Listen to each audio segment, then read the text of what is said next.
Good evening, grotty people. Today we're going to be doing a live stream. It's a little bit different to normal. I'm not painting anything. I certainly don't intend to paint anything. What I'm actually going to be doing is building some stuff. So, very kindly, one of our subscribers and one of our Patreons actually kindly sent me the rulebook for Blood Bowl and some Grots Snotling player cards and dice. So I thought I'd better get on and build the team. So that's what I'm going to be doing tonight. I'm going to be building some, technically not Grots, because Grots would be goblins. We're going to be building a Snotling Blood Bowl team, and then see where else we get to. Hi Actariel. Yeah, building Snotlings to begin with, because these things are super cute.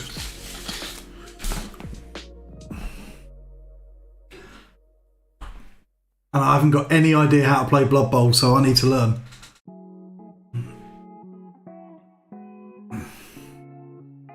I built the first 3, but now I've got the other ones to do. Snotling 1. Well, that's a bit boring. 33.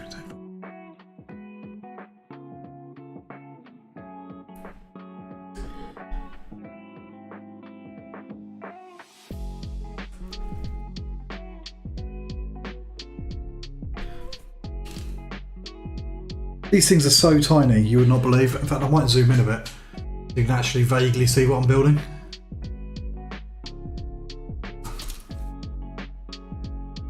Did that work? Yes, it did.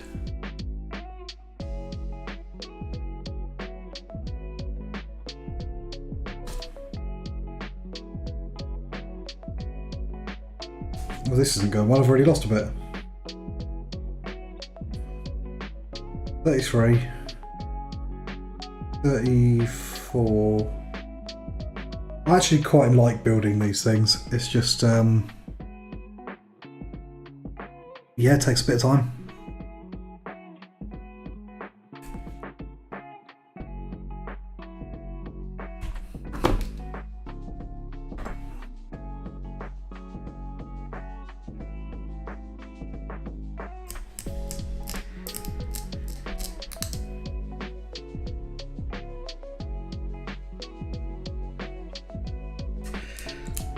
So my plan is to build these snotlings.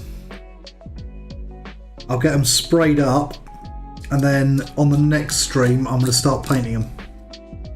And we're going to paint them over the next few streams so that I can take them to Warhammer World and Mark can teach me how to play Blood Bowl.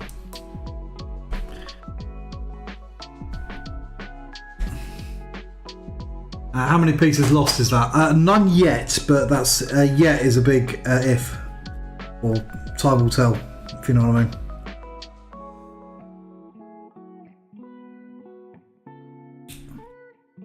These are such tiny models and they've got massive seams, like mould lines and that on them. These are going to be an absolute bugger to clean up.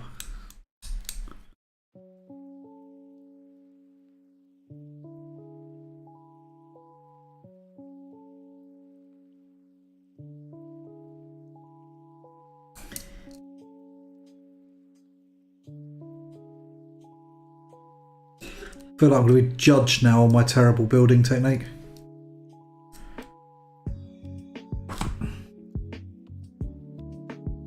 Okay, so that goes... Oh, okay, so it just literally goes on there. I suppose one benefit of these tiny models is they're not in many pieces. 'em.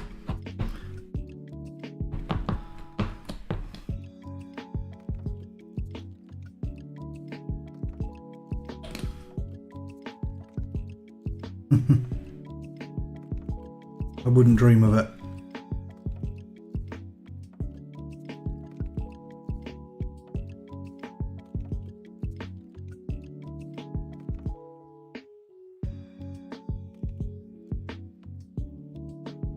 He's got one really long foot. I don't know if you can see that. But one of his feet is much longer than the other one. Weird.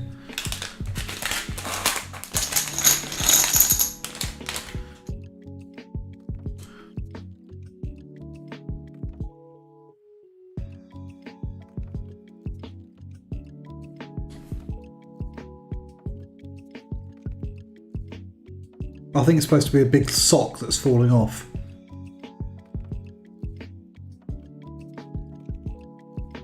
Hey Arcan, I'm building snotlings today so that I can get a team ready for Mark to teach me how to play Blood Bowl.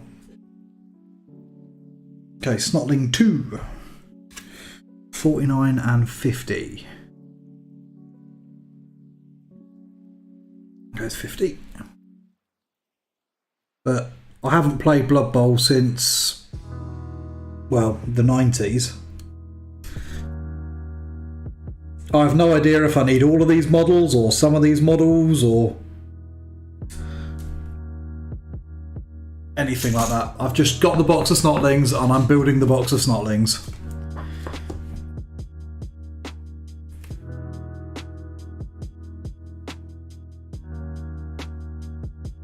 49, there it is. I like this dude's hat.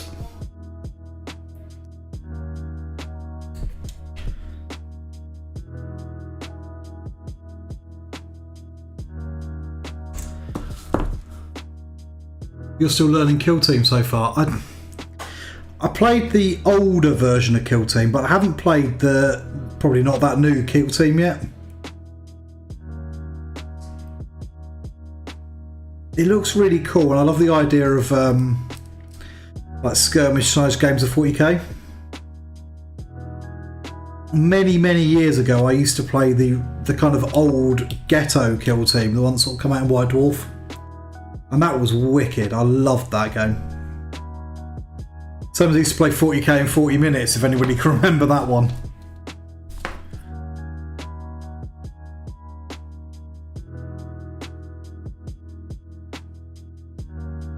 So you're painting out the Krieg team for your mate. What's your team then, Actariel?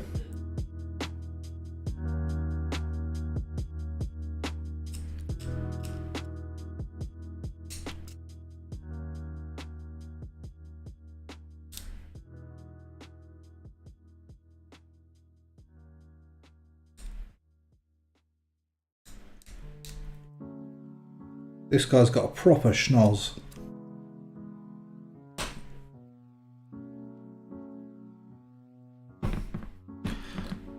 The brush on this, if you wonder why I'm shaking it, the brush is just that little bit too short now. Which is really frustrating. Where's his head attached?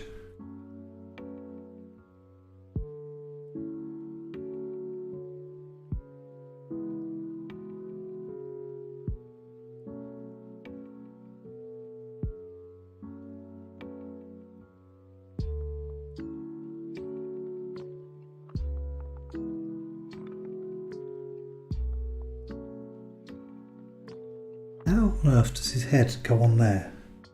It looks like he's looking to the left on that picture.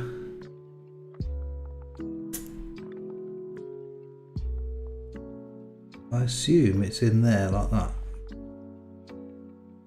It'll fit very neatly.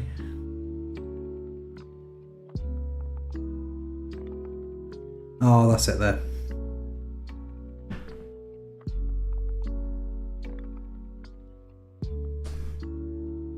It's a Space Marine Intercessor team. My custom Blood Angel Successor chapter, Wings of the Damned. Oh, I bet that looks wicked. What colour scheme have you gone for?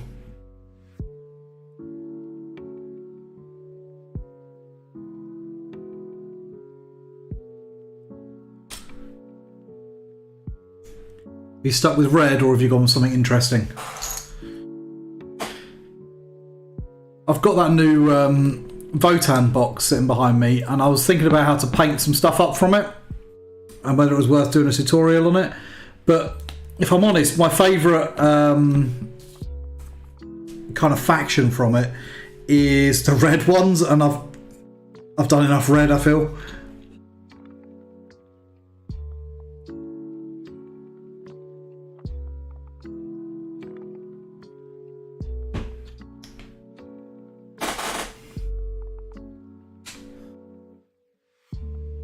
Snotling 3, 42 and 41.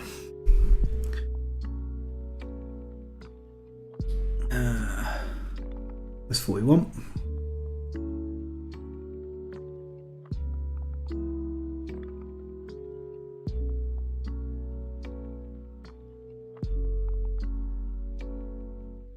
I do enjoy a bit of building.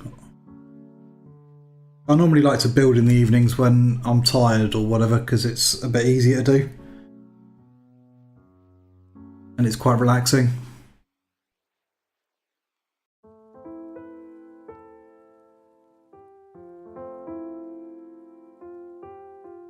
Yeah, you put your music on, dim the lights, and just sort of chill out and build some stuff.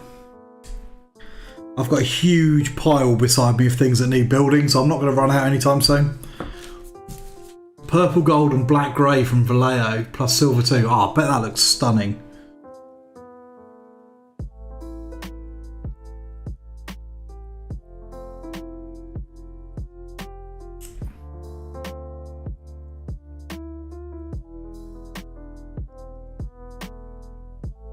Are you on the Discworld? Discworld? What? Discord?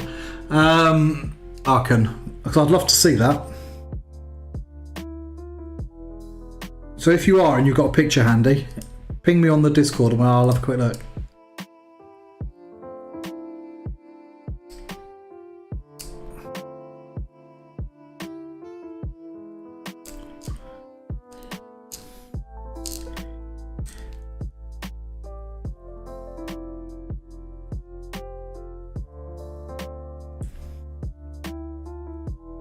I'll share pics on Discord. Hobby has been on hold for about a month. Any reason, or just real life getting in the way?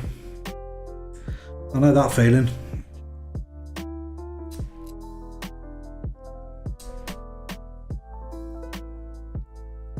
I feel like I've barely picked up a paintbrush since August.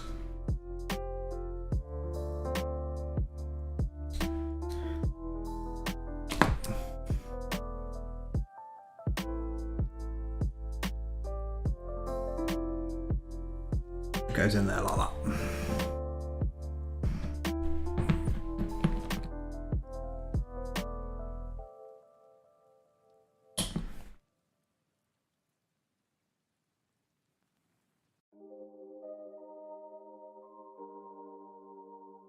I'll send someone modelling and painting.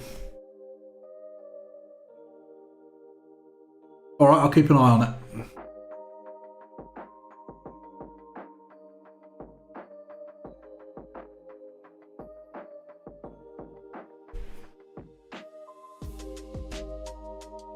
Life getting in the way, started a new job, plus family life. Oh yeah.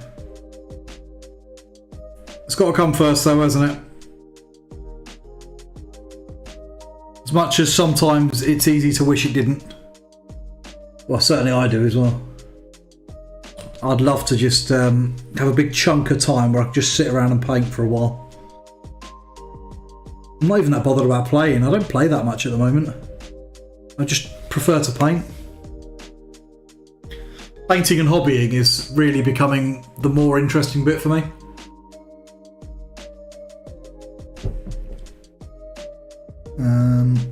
Snotling 4.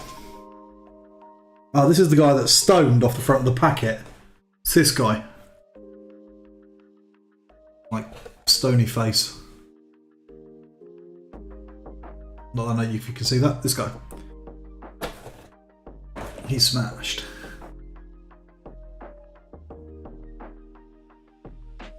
Uh, 47, 48.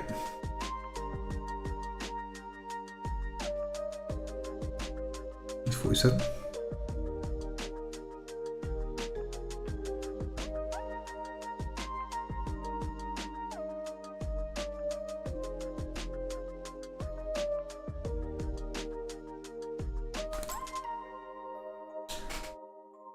And 48 is there.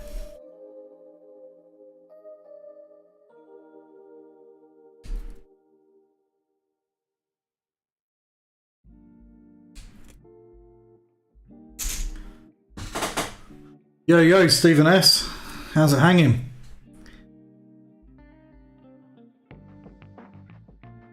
I'm building grots. Well, snotlings, but they're close to grots. Snotlings even in Warhammer anymore? Have they just sort of like, I would say been squatted, but we know how that ended up. Maybe they'll come back wildly overpowered.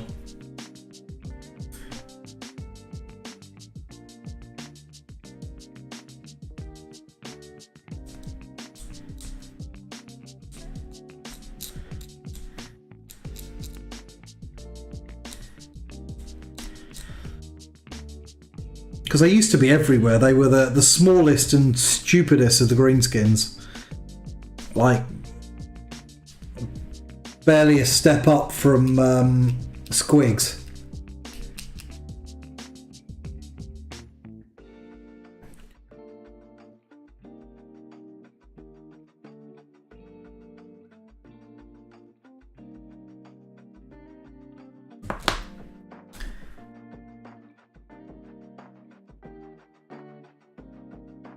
How does this guy go together? Oh, that's quite neat.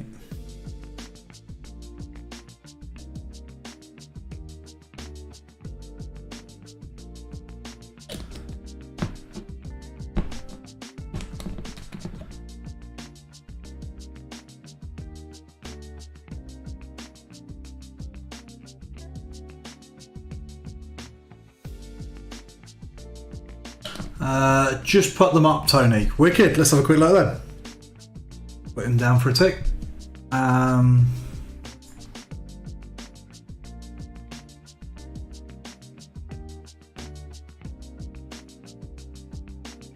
Oh, that's a gorgeous colour scheme, that. I really like it. It's a little bit Emperor's Children, but really good looking. Quite like the way you've gone with kind of a... Nobody else can see this, so I'm going to copy it across in a sec. I quite like the way that you've gone kind of dark skin and pale hair for your Mephiston here. I'll stick him on the screen and then everybody can see what I'm talking about.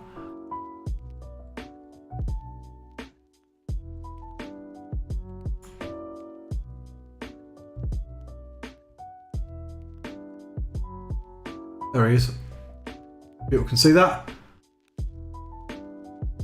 So yeah, it's a nice sort of like contrast. I like that.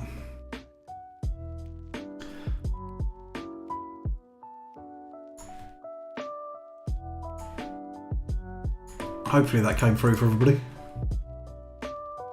I was expecting you to be building Leagues of Broken, but those look fun. Love the one swinging the mushroom like a hammer. Yeah, I do as well. These look. The reason I picked this as a Blood Bowl group, I have no idea if they're any good or not.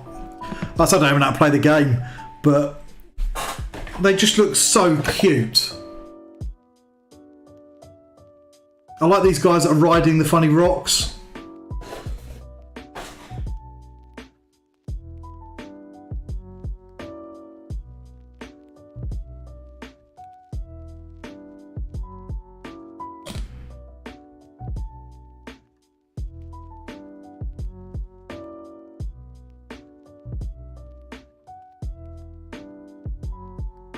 I have got some Leagues of Broken behind me. There's the book, but the models are nice. I'm not that excited to build them. I'm not going to play them at the moment, so I'm not in a rush to do it.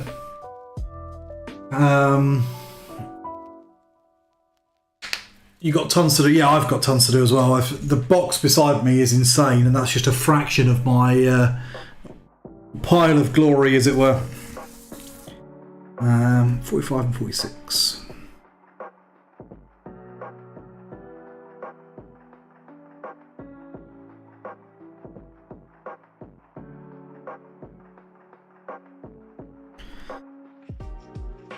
But I'm hoping these are fairly quick to paint, and they might be quite fun to, but they look fun to paint. And then, like I say, Mark can smash me.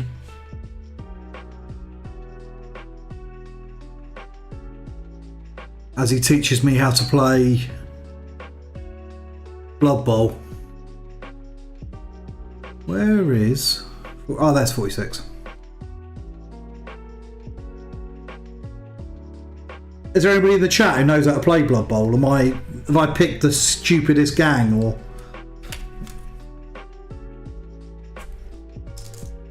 I shouldn't get absolutely annihilated because dwarfs are definitely going to win because they're awesome. Because it used to be dwarfs are awesome. Those are some weird looking Blood Angels. They really are. Although when I do some Blood Angels syntax, check it out. I've got... They're in this random box because I got them off of a mate. For my Blood Angels, I have got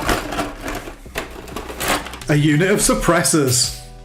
How shit are they?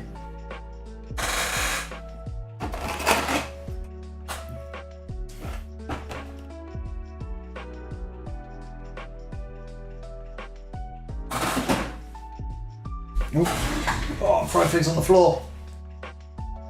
I'm throwing things on the floor. Don't know what I'm throwing on the floor. Something. Right. Now I'm building my snotling.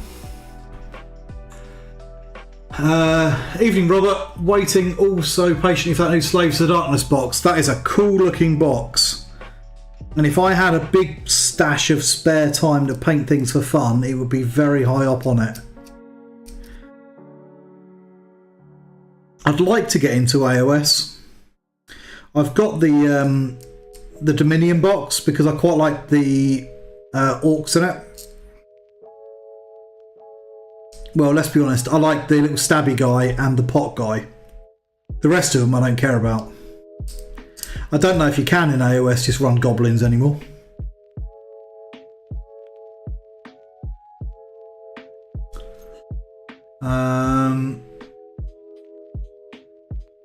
I just bought a unit of suppressors off a guy too, yeah. I don't know if they're any good.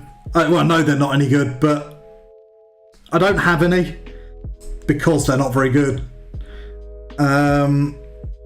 So I thought I really should get a unit of them. If only for completionists' sake. The only thing that I've not got any intention of buying is a repressor. Repressor? No, I'd love another repressor. I've got two already. No, a repulsor. Because those things just look ridiculous. Such a silly tank. Why has it got so many guns?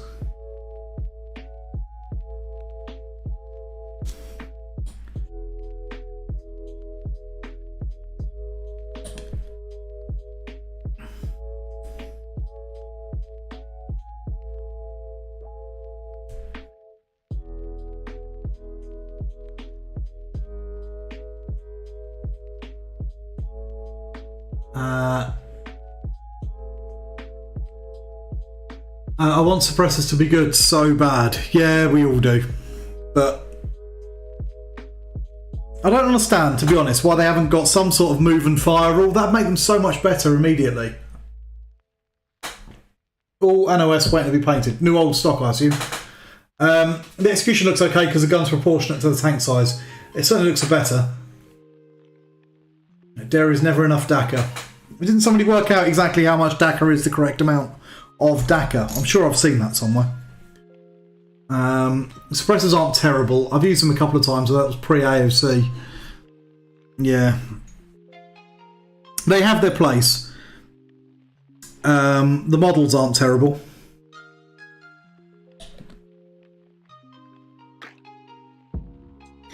And against some targets they're actually relatively effective, just sort of pure killing thing. There's just so many targets that they're not good against. And I think that their Overwatch denial is just flat inferior to the Whirlwind. Snotling 6, 37 and 38.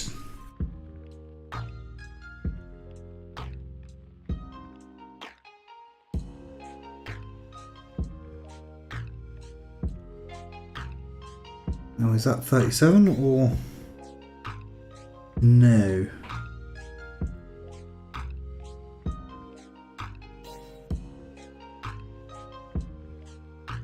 Ah, okay, that's 38 there, that's his head.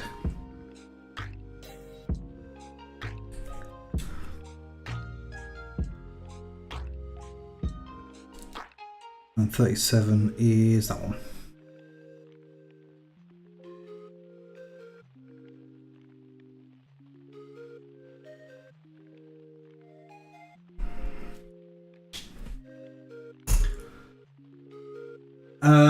Drop the gun to 36 inches, change it to assault. Yeah, absolutely.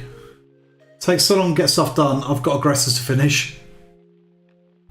Yeah, I don't mind aggressors. The thing that gets me with them is that stupid dome thing behind their head, which is just a shot trap. So it's going to work really hard to make sure any bullets that missed shooting them in the head are going to ricochet round and shoot them in the head. Just the back of the head. And once you've seen that, it's really difficult to unsee that.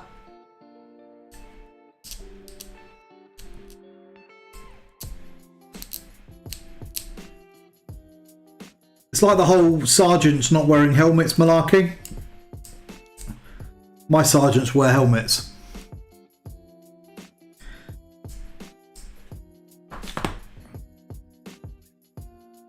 Because I like to think that they're not idiots. That's how they got to be sergeants.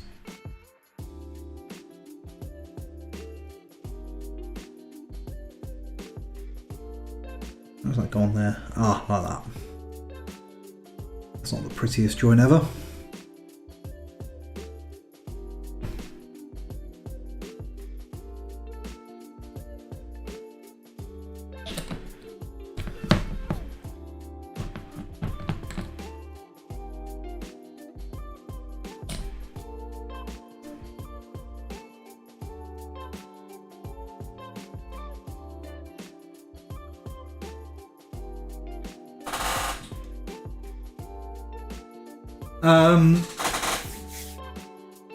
I managed to find Mephiston's backpack, by the way. Oh, good news. Models that don't wear a helmet should have their armour save worsened by 1 point. I agree. The only exception being Mephiston, because he doesn't need to wear a helmet. It just doesn't make sense. I've got nothing against painting faces. I enjoy painting faces. I just can't see why they would take their helmet off.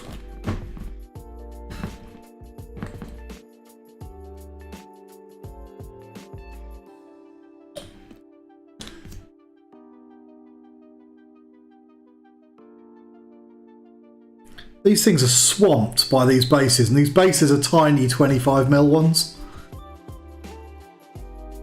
I reckon I'm going to flock them. Proper old school, green with flock. Be safe all, I'll try and get some painting done soon. The wings of the dam need to get back on the battlefield. Yes, they absolutely do.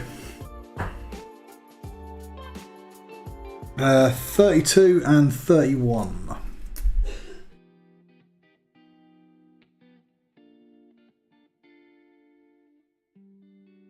This guy's got a slingshot. It just looks so funny.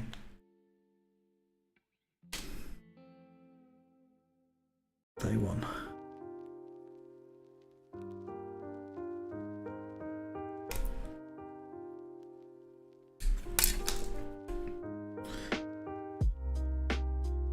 So we've got a new episode coming out on Thursday, proper episode. Looking at NIDS. That's an interesting army.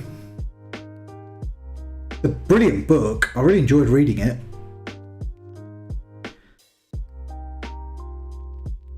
It's really fluffy. The way NIDS are written and that, and their rules, and they're really, really characterful and really fluffy. They're just a bit strong.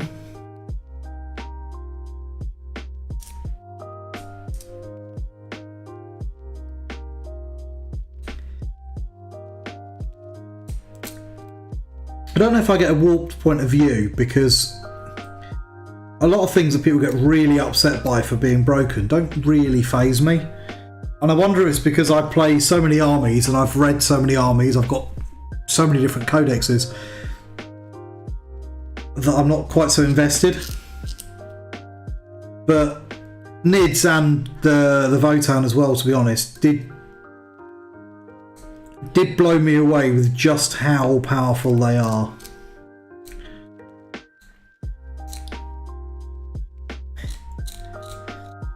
Yeah, there's been other armies that have got a bad reputation and have been nerfed to hell that I don't think were nearly as strong as Votan or NIDS were, and still are, to be honest. They're still very good.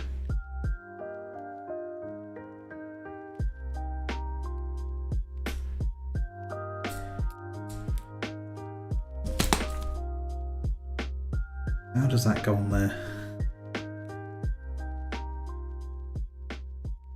Oh, okay, like that.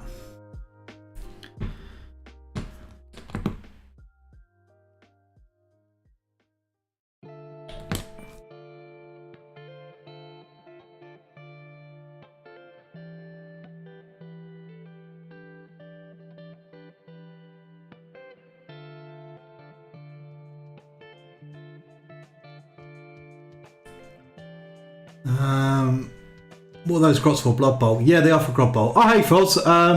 Look like I missed what you're making. This is my Snotlings, indeed. So, for those of you who weren't here at the beginning, Foz is the unofficial sponsor of Blood Bowl content on the Grots channel. And the reason that I'm sitting here at the moment building Grots.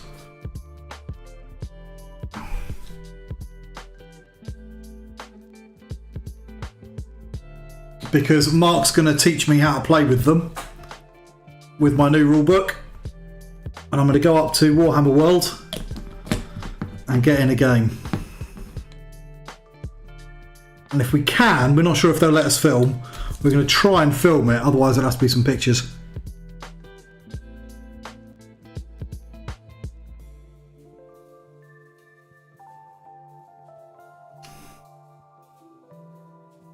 At this point, it's a little baffling that they keep releasing codexes this overtuned. I can understand good codex because sales, or good because easier to tune down than tune up. Yeah, I can. And it also, I've always been a fan of buffing things rather than nerfing them. So if you've got an army that's a bit too powerful, then bringing up kind of the competition's armies. So like, for example, Votan, they're a bit slow. So bringing up some of the fast armies to kind of hard counter that, I've always felt was a good way of doing it, but sometimes there's kind of extremes. 25 and 26. I don't think they're on that sprue. Oh, it must be. Maybe I'm just being daft. 27, 52. No, definitely not. Ah, they're on here somewhere. There it is. I thought this was just a pump wagon.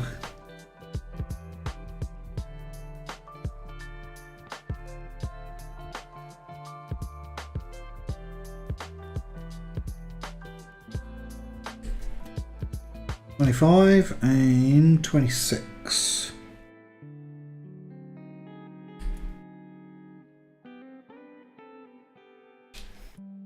I hope that at your film, Snotling seemed like a riot, and just learning the game will mean mistakes that are even more funny. That's exactly my thought. I love the models.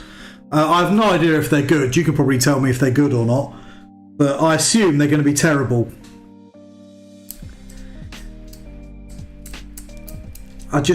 Yeah.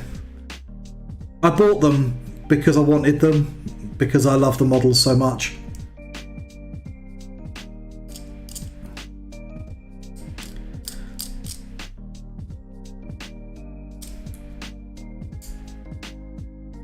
I used to have, back in Warhammer Fantasy days, I had an all-goblin army.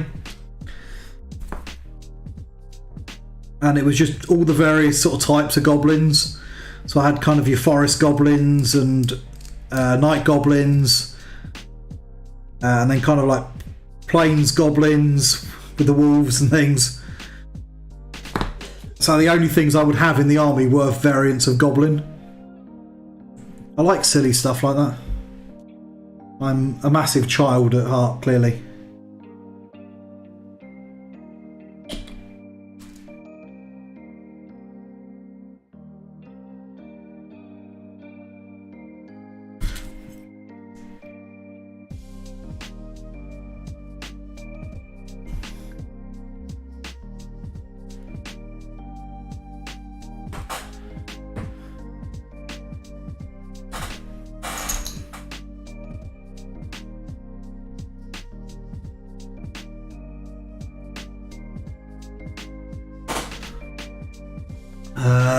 Wolfden, I'm building a Snotling Blood Bowl team because they're awesome and silly.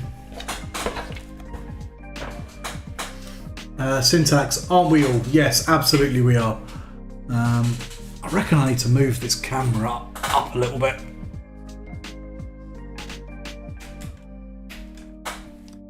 Or out a little bit.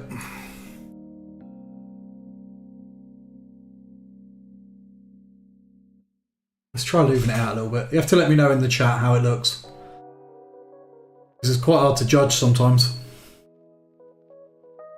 Building some Void Men. Is that the new ones or the old ones, Wolf?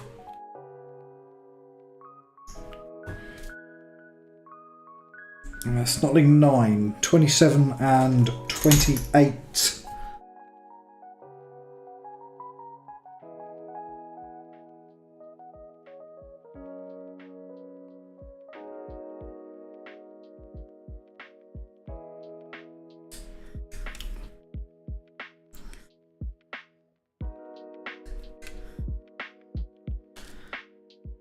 And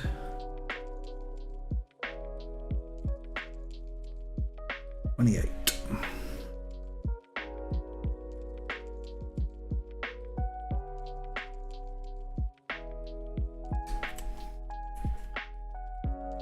Looks good to me. From the Euclidean Starstrike Kill Team box. Yeah, nice. Are you going to use them for the old Land Speeder Storm super cheap infantry unit thing, or some other reason?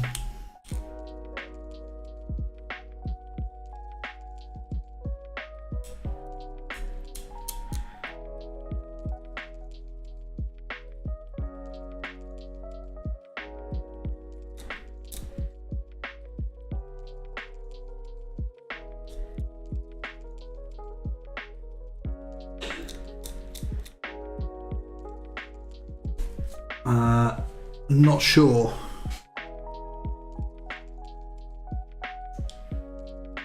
Have you got a Land Speeder Storm?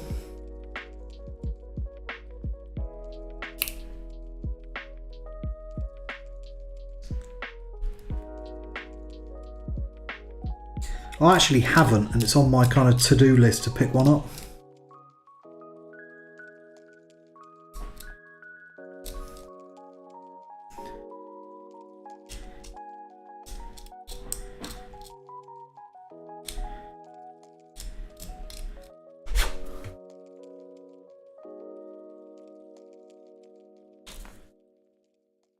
I was wondering if you can play all 10 models in the box in, I think, 40k, yeah.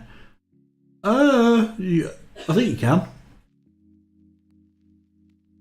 Euclidean Star Striders lol, the travel the galaxy teaching maths. That is a very nerdy joke, Turkey Baster, and I absolutely approve.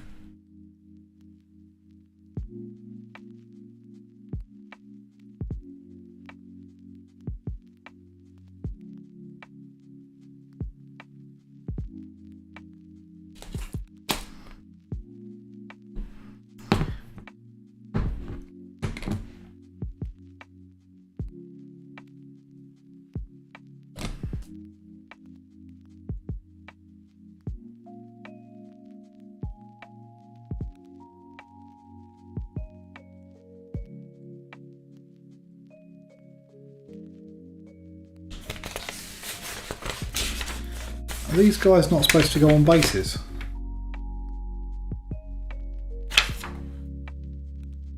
Oops, yes. Well, I stuck him on the base, I better take him off of it.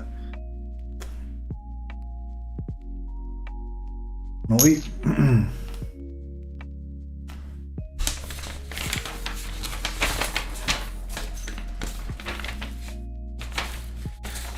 Where's the big mushroom thing?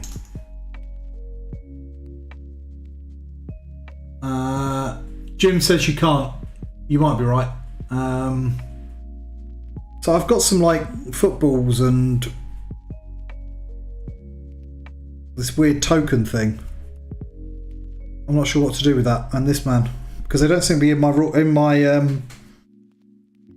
book.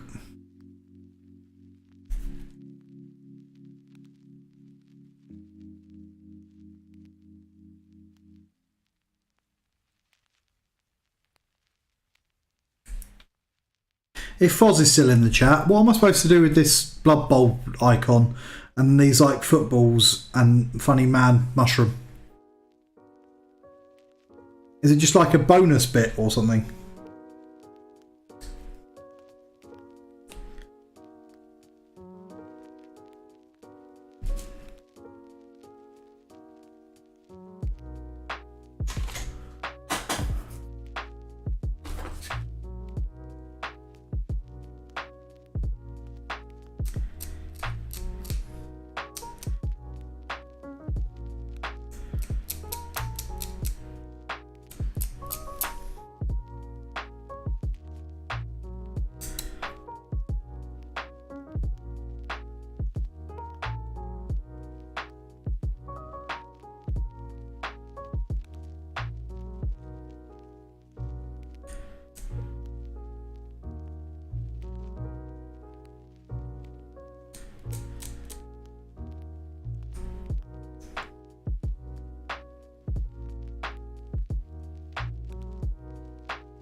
These things are so tiny, they're actually quite hard to build.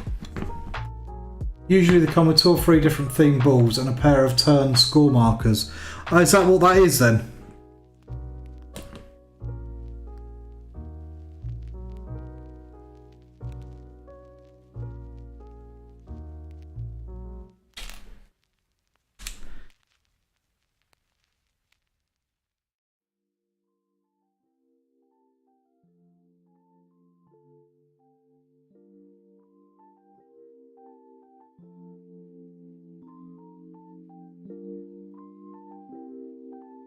Yeah, I like the guy with the frying pan.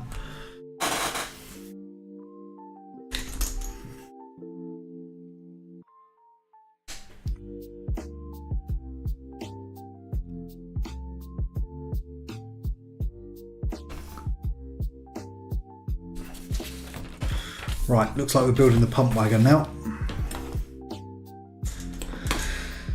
So 3 and 4.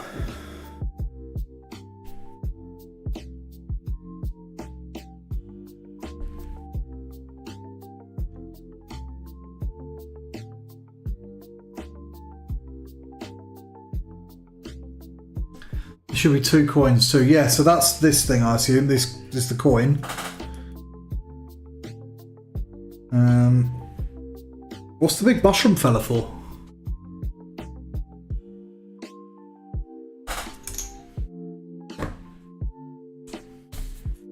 Four looks like half a barrel. That's that one.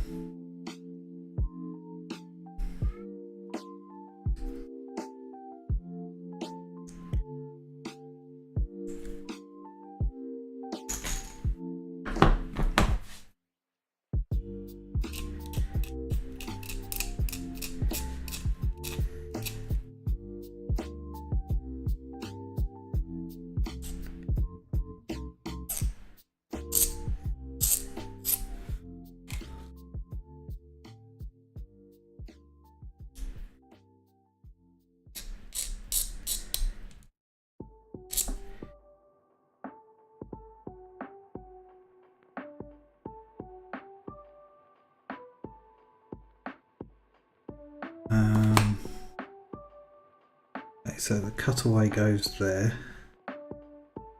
That fits into that.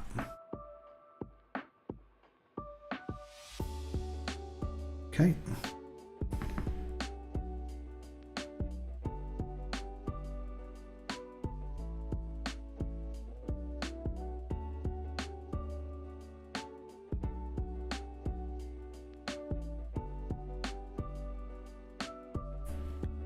Okay, part number 2. That's the half a barrel.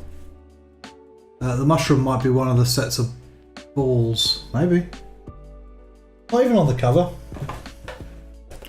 I could have just looked at the back because I'm being a muppet. Okay, so the balls are these funny things here, and the mushroom is the turn and re-roll marker. Okay. Yeah. I was just being dense.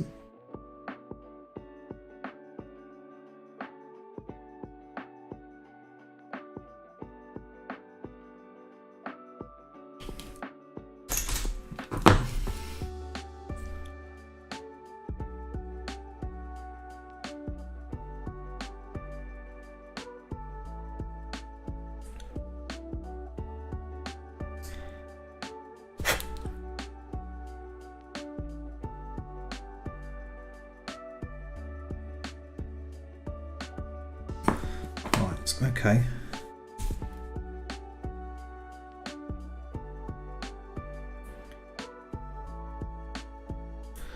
This goes on to the back.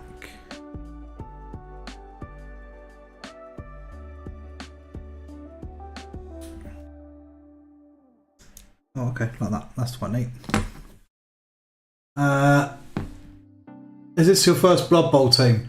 Yeah, absolutely my first Blood Bowl team. I did play, but that was back in the 90s. And I remember nothing. When the Snotlings are definitely smarter than Tony. They are definitely smarter than Tony. Eesh. Probably better at assembling things than Tony as well.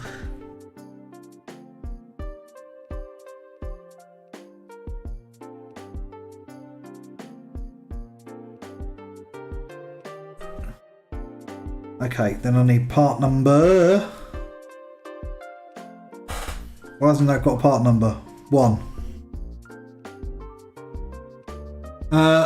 What do you think should change for Marine to the next balanced data slate? I think a Bolter Discipline buff and a Shock Assault getting rolled into the base profile would be decent, but small boosts. I suspect Shock Assault's going to get rolled in when the new Codex rolls around, to be honest. I'd be very surprised if it didn't. All those other sort of ones have been rolled in.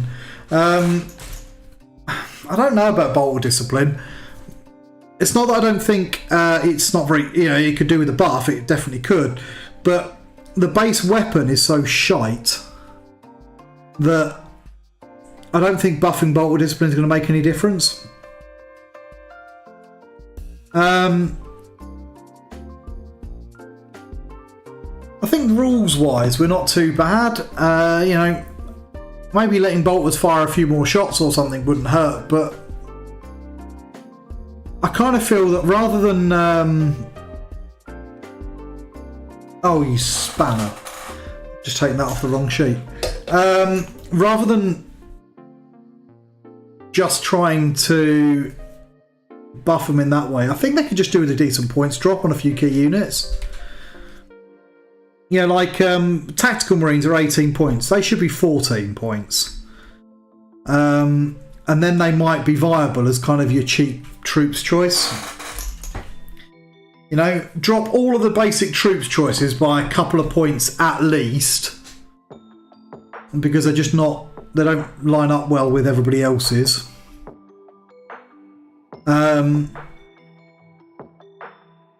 Maybe give Court a few more units. So make the tanks a bit more viable again. Because at the moment, you look at a tank and you go, I ain't going to run that, I want to run Dreadnought because it's core and has similar firepower and is better in melee. Yeah, that's not going to affect Blood Angels all that much, but it's certainly going to affect things like Imperial Fists. And they're hurting for it. Letting Imperial Fists run tanks as core would be massive.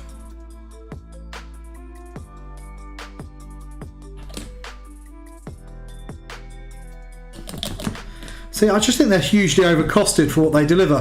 Now, that's not to say that that's a long-term fix, because really, I think that they should just deliver more. Space Marines are supposed to be elite, and at the moment, they're chaff. But in the short term, just some good solid points buffs would be pretty good. I've been thinking about getting into Blood Bowl too. As a Swede, I find myself very attracted to the Viking team. Oh, I can see that. It's a nice team as well. Blood Bowl's got some great models. Bolters just need a buff. Yeah, they just need to be better. Honestly, marine weapons need overhaul. I completely agree with you. They're just rubbish. You know, like a few tweaks to the rules is not going to make any difference. The bolters just aren't good enough. They need redoing.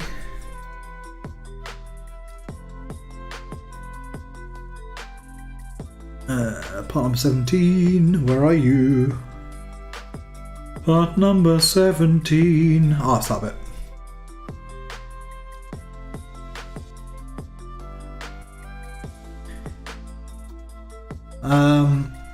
If Bolt Discipline made it so rapid fire always fired on max shots, and bolters fired one extra shot, might be a meaningful burst to the worst boost to the worst chapters. Yeah, I agree. Yeah. Maybe just make all the bolters, so all the variants of bolters rapid fire 2 instead of rapid fire 1. And then make your Stalker heavy 2 instead of heavy 1, and your assault, I don't know, assault 4 or 5, or go nuts, go assault 6. Maybe then we'd be saying these have got a purpose.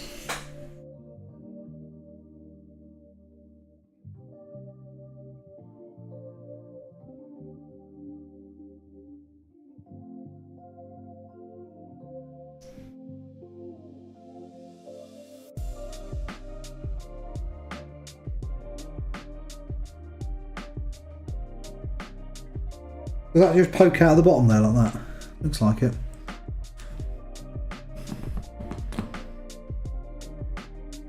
Yeah, how broken is 40k going to be if they just double the number of shots all the bolt weapons get for Space Marines? That's what their bolter discipline does. They can fire twice as many shots because they can absorb the recoil better.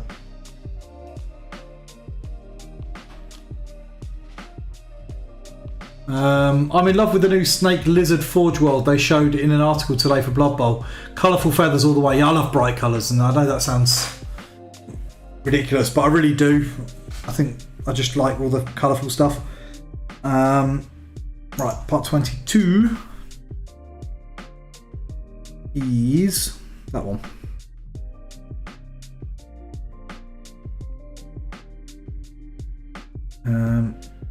Forge World have been knocking it out of the park lately with their characters as well.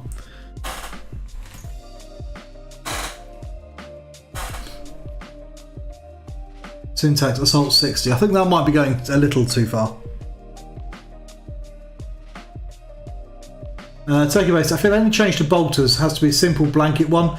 Reworking the profiles feels like Codex 2.0 or 10th edition thing. Yeah, I think you're right. And that's why I say I don't think that there's a fix that's just patchable, short of just making everything really undercosted like they did briefly in 8th. Then we had 60-point Predators.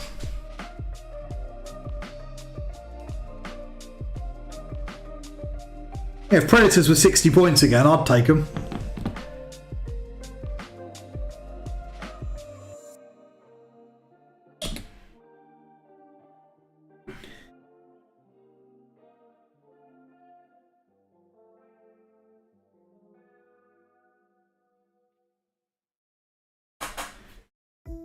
Uh, 18.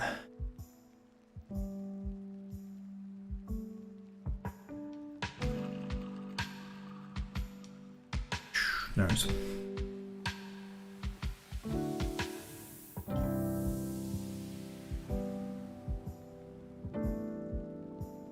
These old nippers on mine are beginning to wear out. I've just noticed they've started going rusty.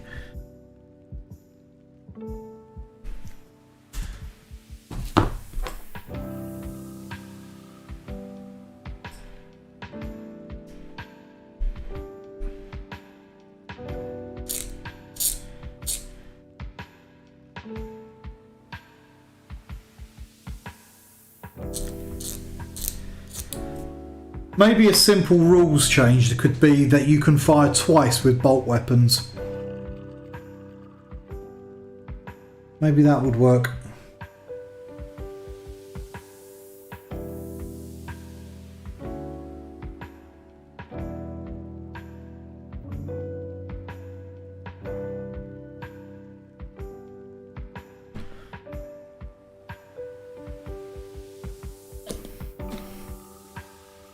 What I want is for named characters to be insanely strong, cost something like 300 points. So they're being pretty underwhelming compared to the lore. Yeah, I agree with that. The other alternative that I think with named characters is because they should be stupidly broken, is go back to the old days when special characters, as they used to be called, were opponents' permission. So they were more of a narrative choice. You'd also get away from the fact that you can have stupid stuff at the moment, like Abaddon fighting Abaddon. Yeah, when these Votans come out, because their Carl model, their special one, is the best one, you can have Carl fighting Carl fighting Carl.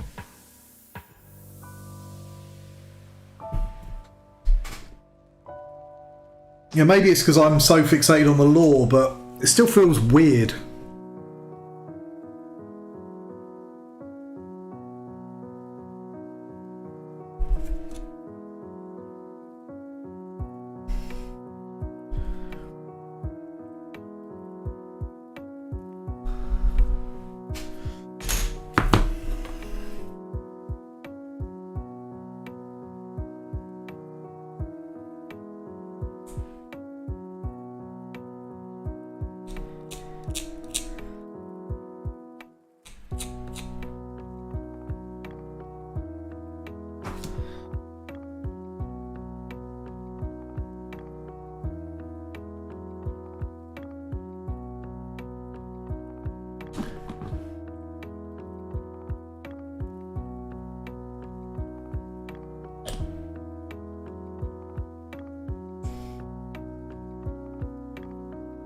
These wheels are going to be an absolute bastard to get them lined up properly.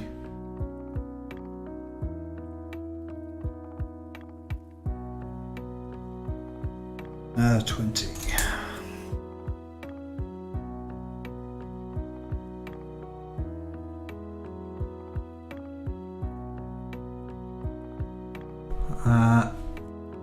When your centuries-old Chaos Lord gets sucker punched by a guard with a power fist, that's just funny, not weird. It is from a kind of metagaming point of view, but I don't know, maybe I missed the time when narrative was a much bigger part of the game. Maybe it is a bigger part and it's just where I see it, I don't see so much. Because everybody I talk to is just interested in what's the most efficient, what trade's the best, what's the best in a tournament. And the more time that goes by, the more I don't care. Yeah, you go back a few years and I was a staple on the tournament scene, and I used to travel around the country, even abroad, to play games and prove my tactical chops, as it were. And now I look at it and I just think, I can't be arsed. I want to run Libby Dreads and silly shit because it's funny.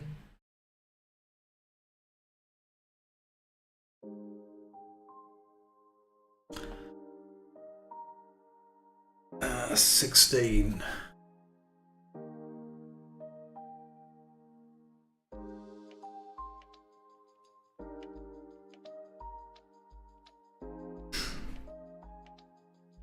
I mean, don't get me wrong, I'd still like a little bit better balance every now and again. It's not fun when you win without trying. It just isn't. I want games to be close. And with some matchups and things, they're just not. It's always nice to win, but I want to feel like I've earned that. Not that I just picked the right army.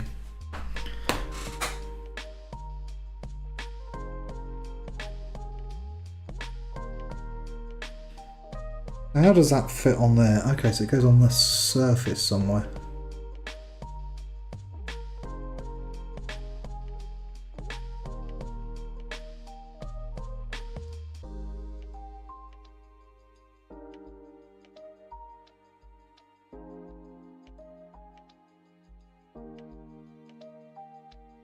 Oh, okay, so it goes on to...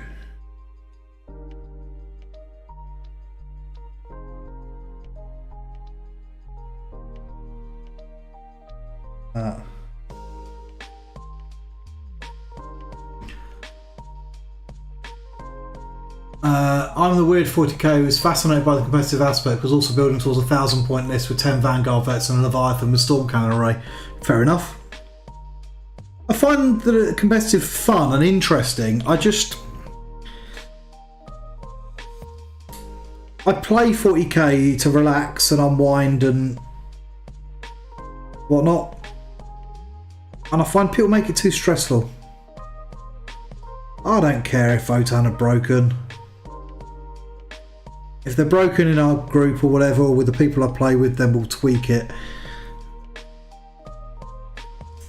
I just want them to be cool.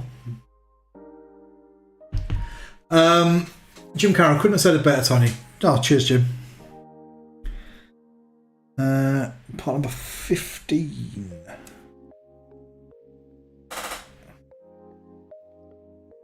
One bit again.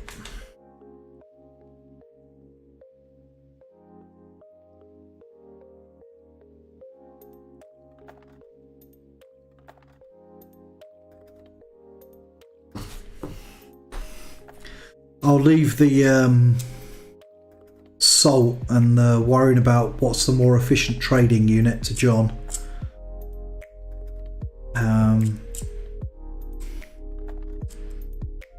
Although out of the three of us, you wouldn't believe it, maybe if you didn't know him, but Mark, I think, probably plays the most tournaments and events out of all three of us.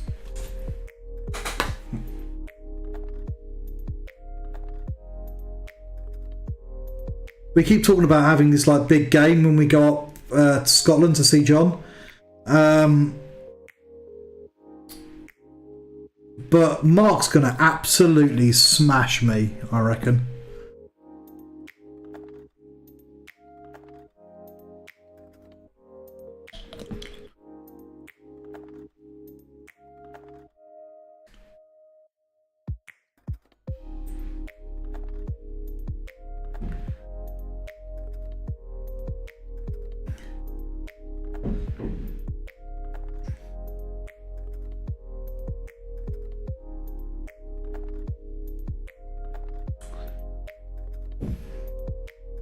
On the inside, that bit of stick, or on the outside? Oh, inside. Oh, it goes backwards. Oops. Oh no, that doesn't work.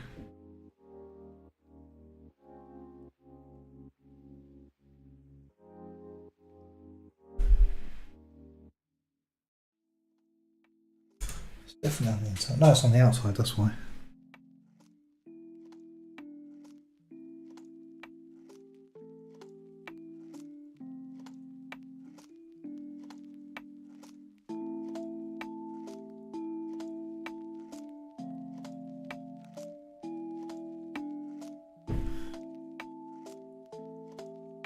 I cannot for the life of me figure out how that bit goes on there.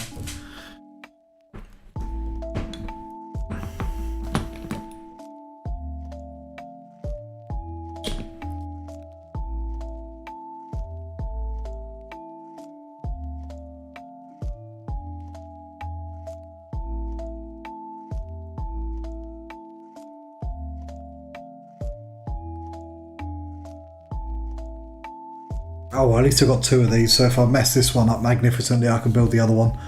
Part number 11. Really? Where's part number 11? 10, 12, 14, 9. There's a long thin bit.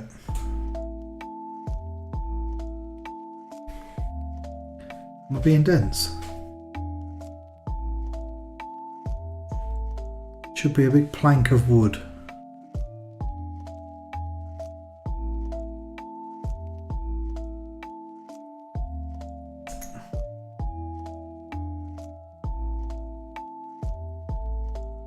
Ah, it's not a plank of wood, it's a big flat bit. It just looks planky from the angle.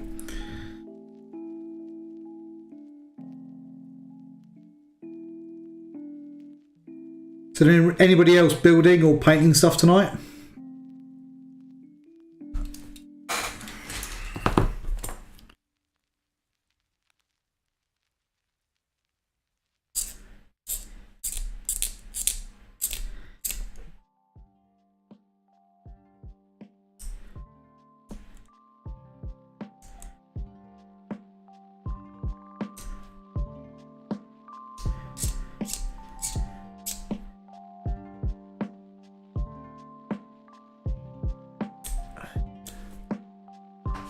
I'm building real shelves from real wood, no plastic today. I put my shelves up about a week ago. I know the feeling, mate. I spent, before going on stream, an hour or so building a sideboard. What's your favourite model in this box?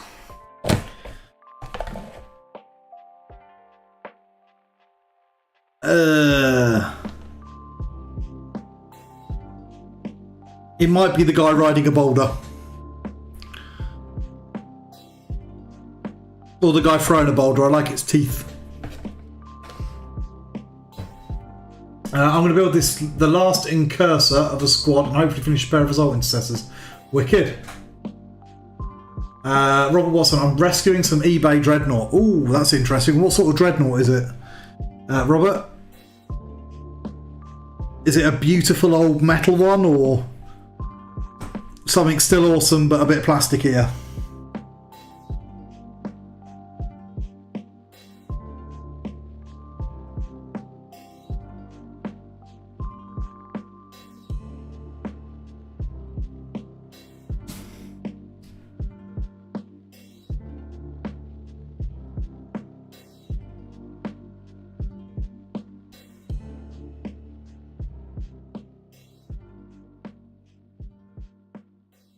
Okay, so that just pushes through there.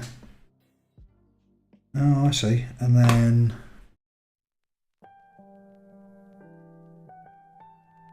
at the back, part number 14 goes. I'm going to glue that in a second when I've got this other bit on there. The moment someone said dreadnought, I'm sort of, ooh, now I'm interested. Who doesn't love dreadnoughts?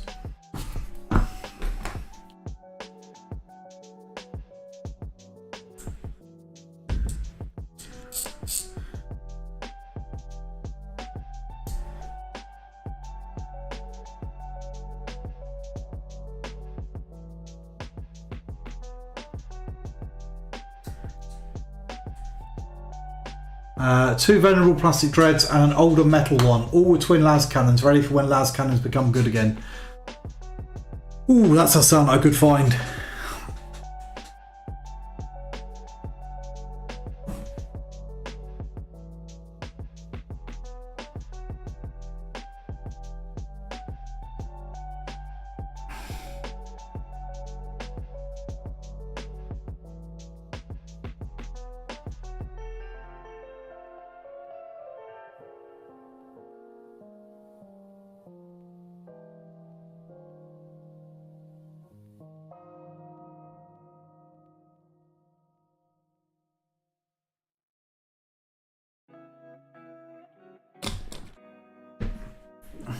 Trying to think what metal one it was with the twin las cannon. I didn't think any of them come with that as a standard. But then I know if you go back far enough, you could buy the standard part and then you'd order the other guns as metal guns that added onto it.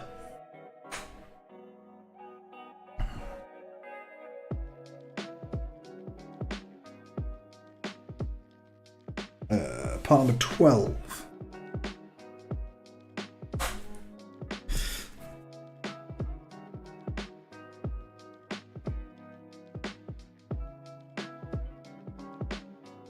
They used to be really expensive dreadnoughts. They still are expensive, but back when I started playing 40k, the metal dreadnoughts were about 25 quid, and that was back in the 90s. And 25 quid in the 90s, inflation these days, was a lot of money.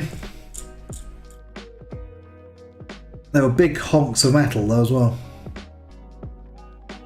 I remember getting a metal Slan Mage Priest for my birthday one year, and I was blown away by it. It was so expensive and I was so excited to get it.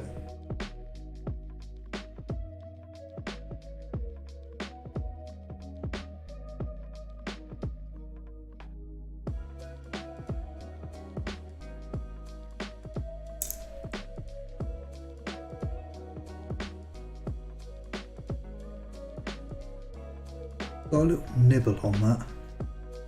How does that connect onto?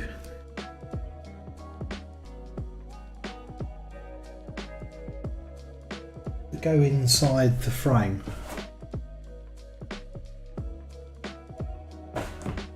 I'm still sad they put my Mortis Dread in Legends. Yeah, very sad. When quad las cannons were good. Big chunks of metal, also useful for using against an intruder in the night. Yeah, I've got my second ed one that you keep it by the bed in a sock, and then if anybody does break in, you're sorted.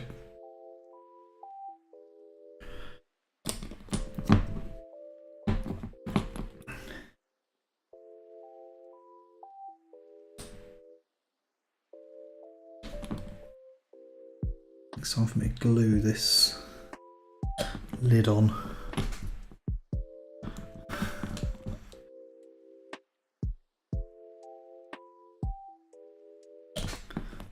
Hey look, everyone's got a crusty old sock by the bed that they can use as a dreadnought close combat weapon. Literally.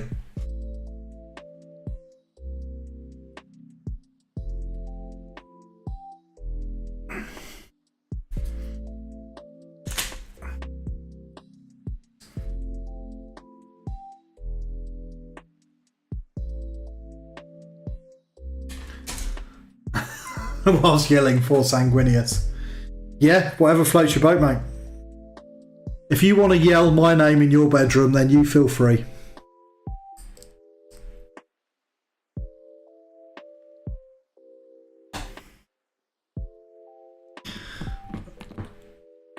Die Horus, yeah.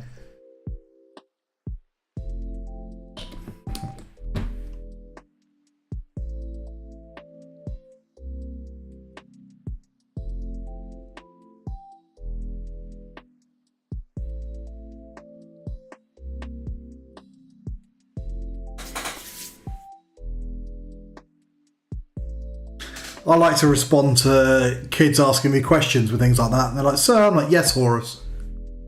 Let's see if I can freak them out a little bit. 5 and 6.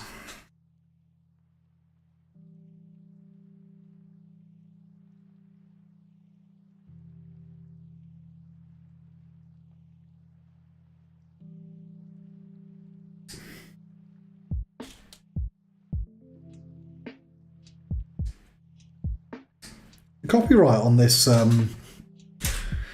sprue is 2020. I didn't realise it was such an old kit.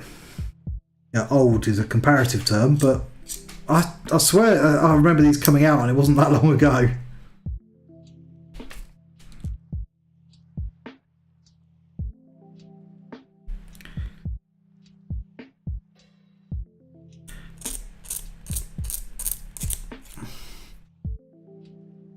Got to start that indoctrination while they're young. Yeah, absolutely.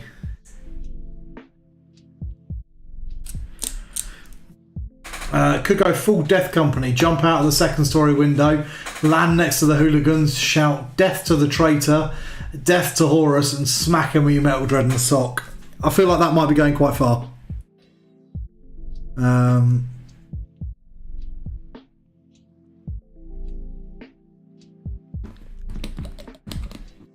I mean, you get a point across.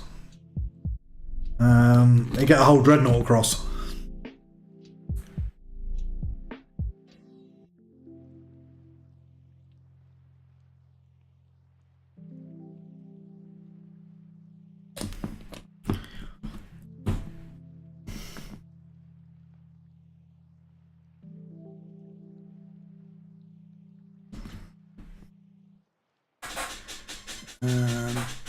Number 7.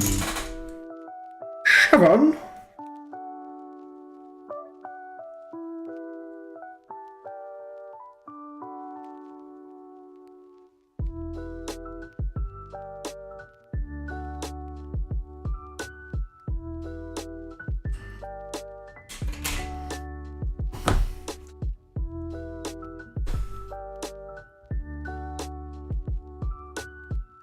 I think my plan of building the whole Snotling team in a night might have been a little ambitious, as I just checked that it's 10:15 and I'm not halfway yet.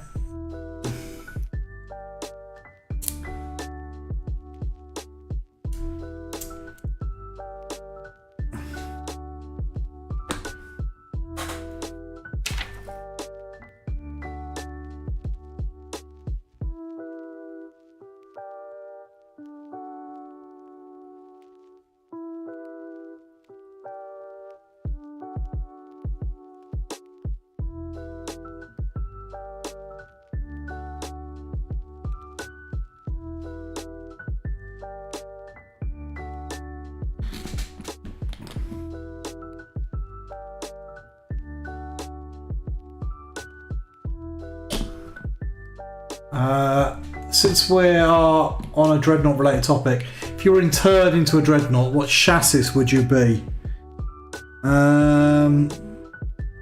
What chassis would I be?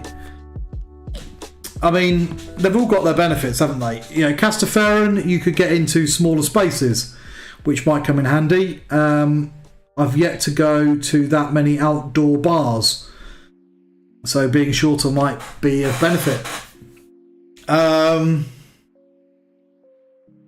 Redemptor, you're big, you're bulky. I'm already a fat boy, so that's no difference. Same with the Ironclad.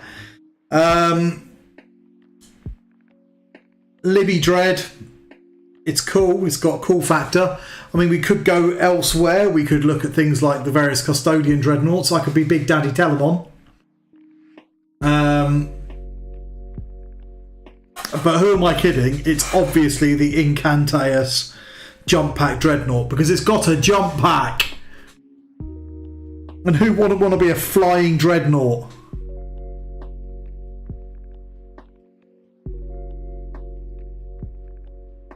Leviathan Dreadnoughts are also cool, but you die really quickly, so that's not so much fun.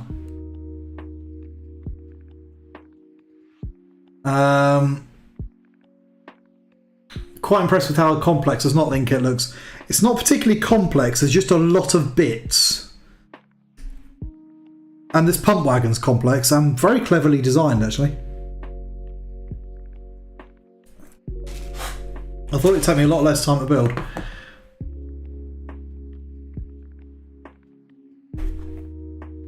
Redemptor kills its host over time. Yeah, that's not great, is it? And Leviathan drives him insane. Yeah, that's my point. 10 out of 10, great answer. Yes, we did a jump pack dread for 40k. I cannot believe that they haven't put the Incandeus into 40k yet. You know, just give it a variation on its Horus Heresy rules where it can deep strike or once per game has a fly move. I don't think it'll be that broken. You know, Custodes can deep strike Dreadnoughts. Raven Guard can deep strike Dreadnoughts, I think. Why can't Blood Angels drop one out of the sky?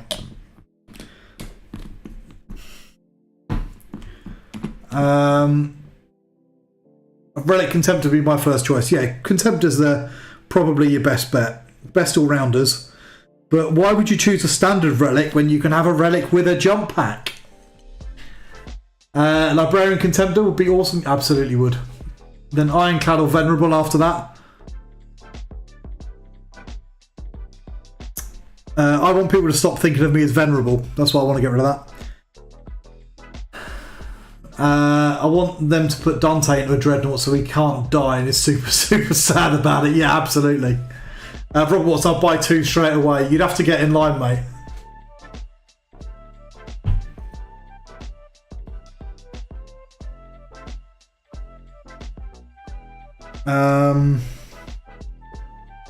Okay, parts 9 and 10.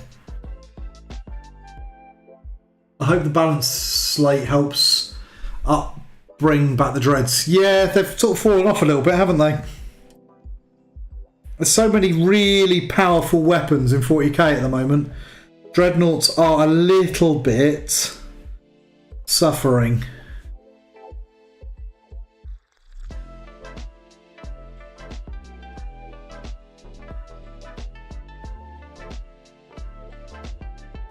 I mean, the standard answer to my Dreadnought keeps getting shot is bring more Dreadnought.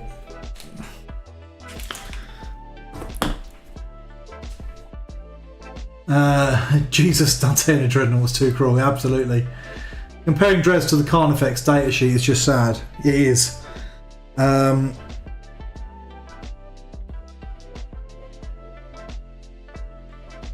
been gently picking up a few old metal nids because I love the old Screamer Killer, the proper one.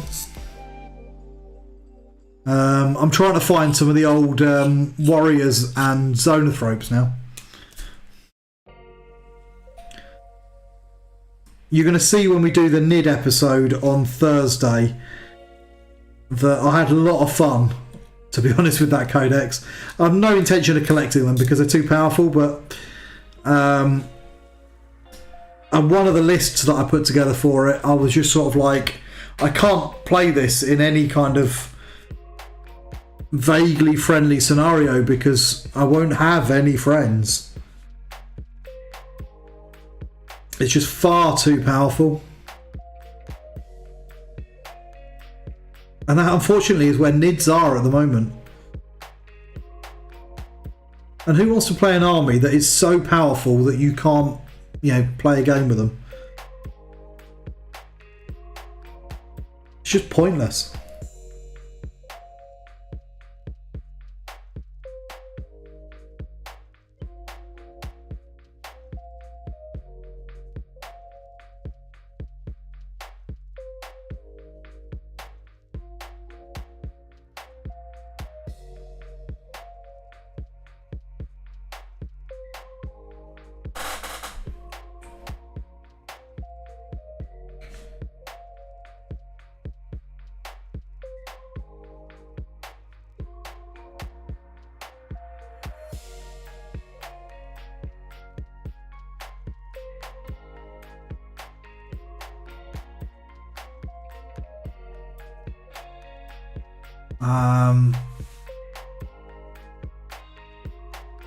Got to drop 10, 15 each. Yeah.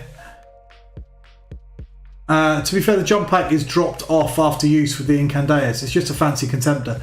Yeah, absolutely. That's why it wouldn't be broken for 40k. Tread Dante is as grimdark as it gets. Yeah, absolutely. I collected 4,000 points as my second army, mostly just to paint, to be honest. Almost done 2,000 points of Behemoth, 2,000 of Leviathan. Is KY Winter Project of Nids. And I think they're cool. I fancy doing some sort of synthwave Nids. I just think it would look cool. I know it's been done before, but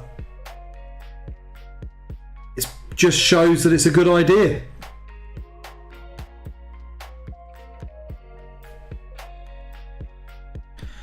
Okay, so that goes on there like that, and then that goes on there like that. Okay, that sort of makes sense.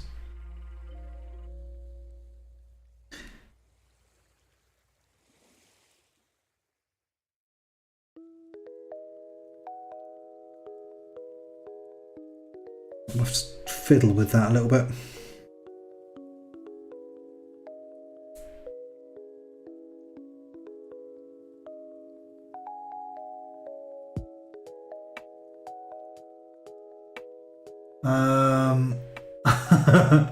Not KY.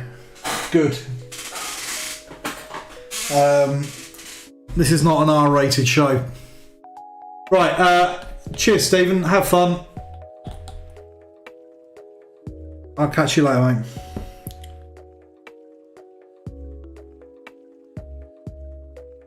I've had to switch to the thick glue because I need it to take a little while to dry so I can fiddle with it.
Then all else while we've been watching him, hoping he messes something up. I'm pretty close to it. This last little bit, getting this barrel on the front of this bloody pump wagon has been an absolute nightmare. I think it's designed to be adjustable so you can play with it, but trying to get it to line up and look right is really difficult.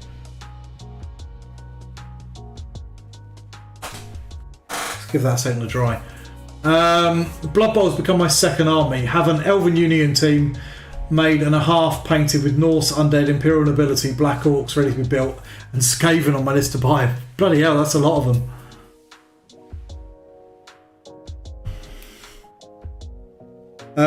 A game that I introduced at school that the kids seemed to quite like was Underworlds, and that's quite good because it's like army in a box sort of thing.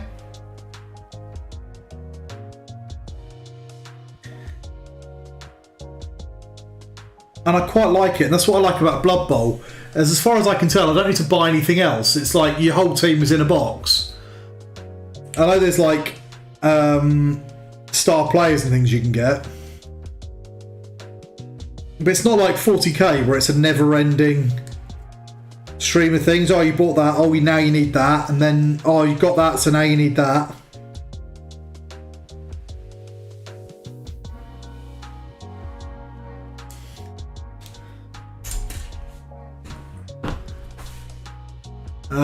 BB7s would be good for your students. Mark was trying to explain that the other day.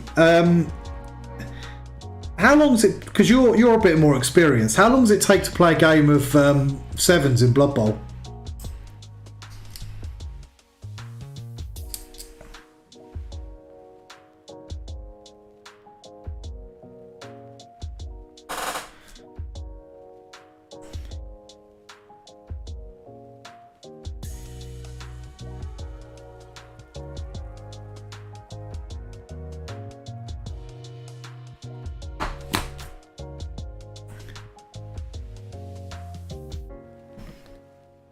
Way, the pawn bot's here. Look at that. About half as long, so 1 to 2 hours of sort of 2 to 3. That looks like fun. Right. Do we leave the pawn in? Nah, probably not. Chat 69 XYZ. Ooh. Hide user on this account.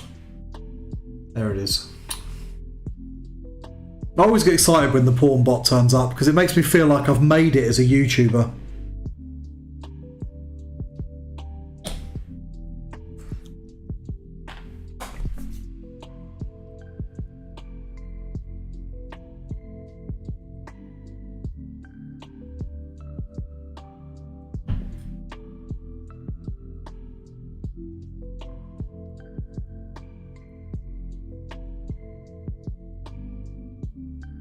Uh, 21.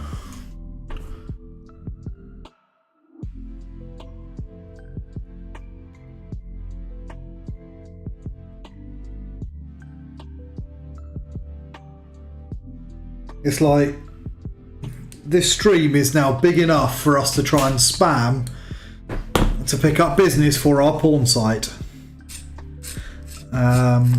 Which nobody's going to go to because everybody's going to use Pornhub because it's free.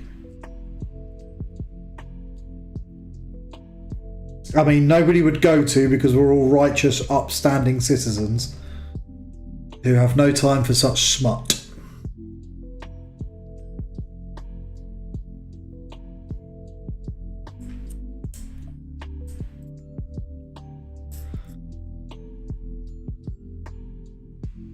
Shorter Blood Bowl sounds great. I think you should get a team.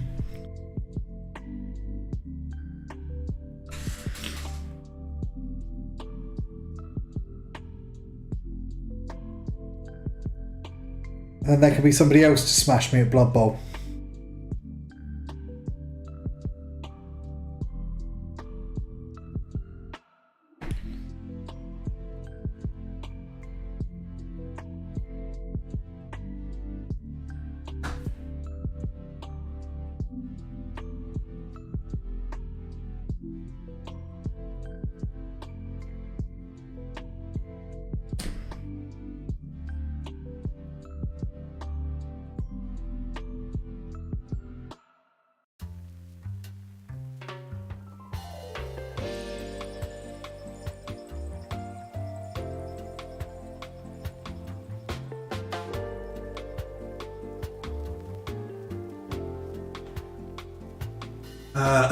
Already looking at the website. Wicked.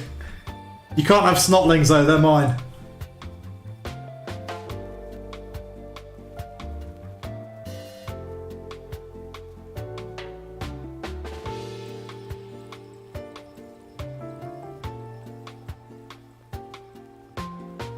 How do you connect that?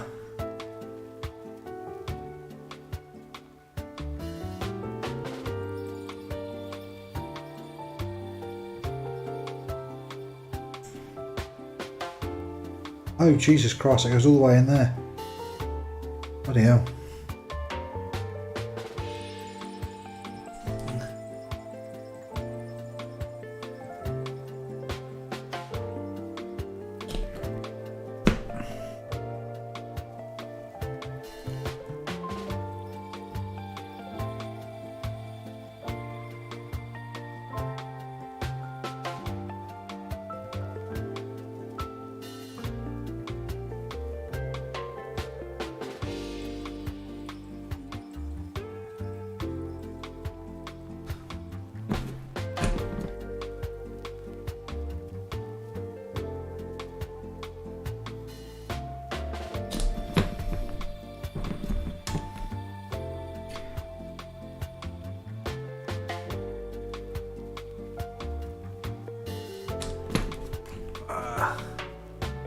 Website for the dating site.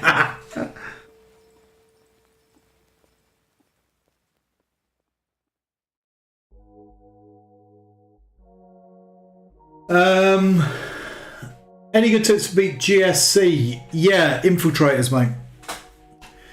Infiltrators and Auspex scan. because a lot of their stuff is quite squishy. So it's funny when they pop up an expensive unit and you wipe it out with Allspec scan. I wish to make no comment at this time, Your Honour.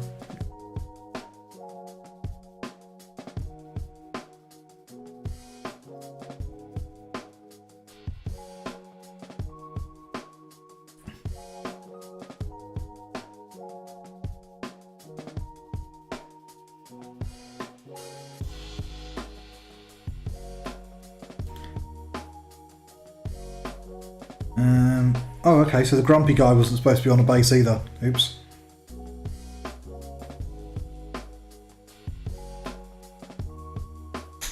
Pretend that didn't happen. So is he the driver?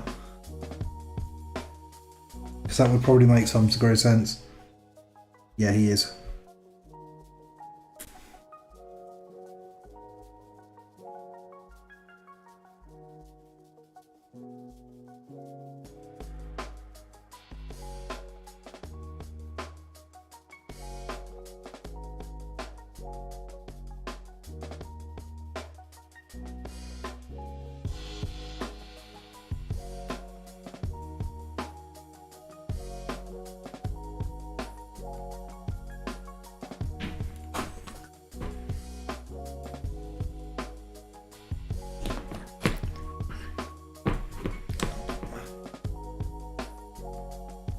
Oh, this is so unnecessarily complicated, this guy.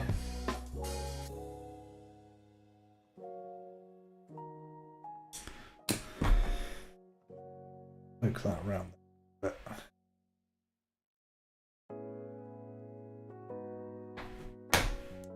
And then go in there.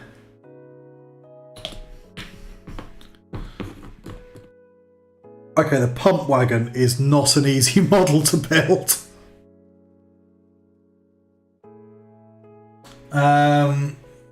Stuart Morse for that. Amazing, thank you. No problem at all, Stuart. Hope it works.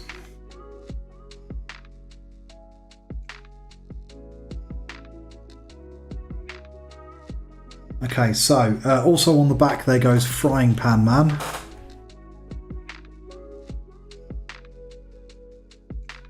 And Frying Pan Man hangs off of this bar here.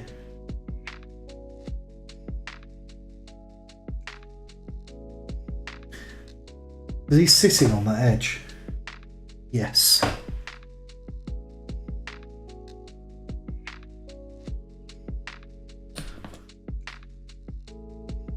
But think how cool the wagon will look when you're done. Yeah, I'm really looking forward to painting it. It's going to be a pain in the arse to paint. I probably should have done it in sub-assemblies, but everybody knows my feelings towards sub-assemblies. Which is that they're a cop-out for the weak. And that I'm too lazy to use them. If you can't get a brush in there, you probably can't see it either.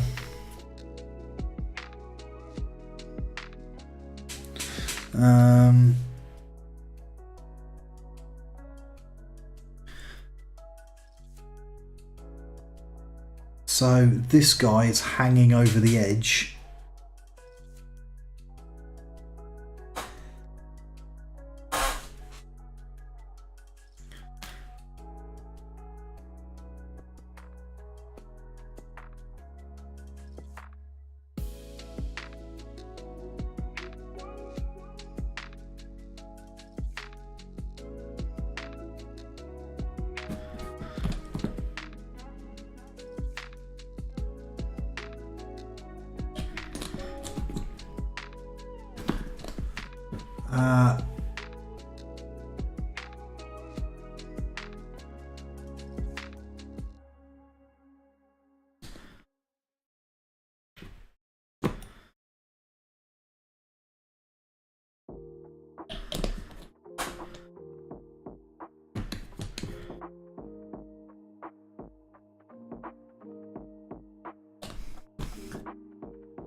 Okay, who's next? Is there only the 4 guys on this? Yes, so it's just Catapult Man on the top.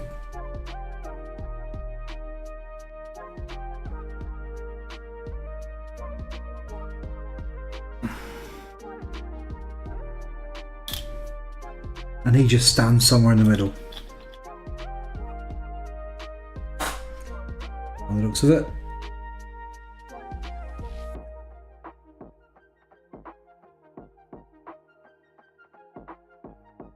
Let's just put a bit of thick glue on his feet then.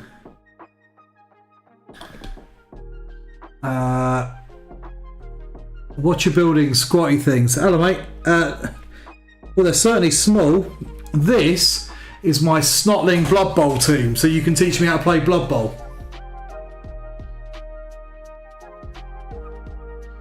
I thought it would take like 1 session to build the whole team. It turns out that it's going to take me a lot longer than that because I've just literally finished the first half and it's 20 to 11.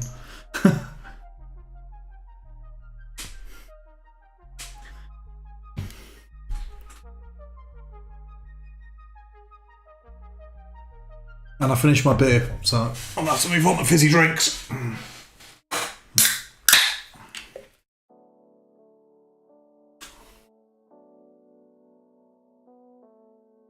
So that is half of a Snotling Blood. This team is so huge. I mean, what's like 1, 2, 3, 4, 5, 6, 7, 8, 9 guys.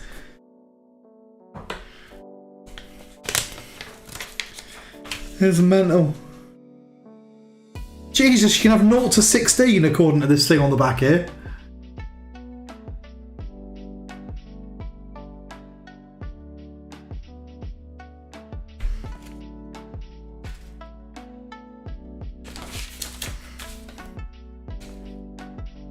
Right, back to the start. It's empty, yes. Dead sprue. All Blood Bowl teams have a 16 player roster maximum. Right, does that mean I've got some spare dudes then? And hang on, how come 16 dwarfs is a lot more like hefty than 16 snotlings?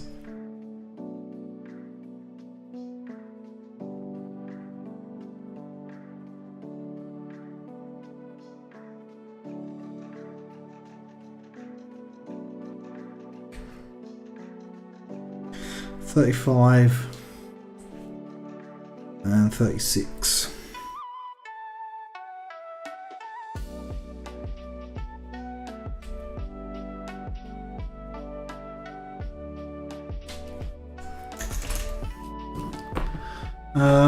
Only 11 on the pitch at kickoff though. I'm going to get smashed, aren't I?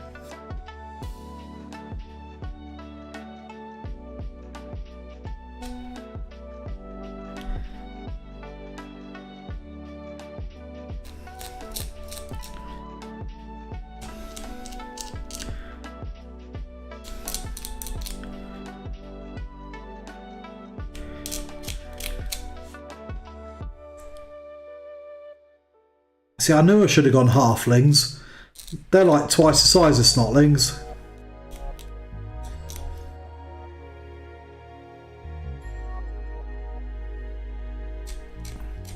I'm only joking. These guys are much cuter, although the halflings are pretty cute.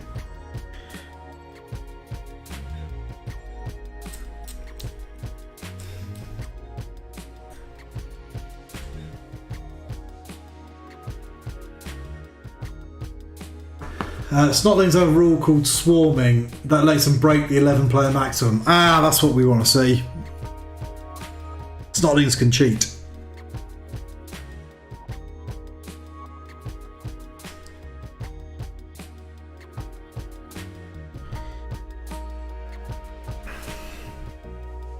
They can also have trolls and all sorts of special weapons and gimmicks and shit. Trolls?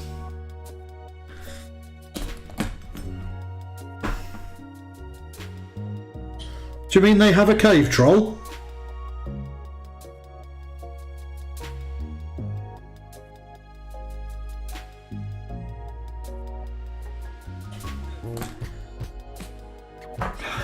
Snotlings are better than halflings.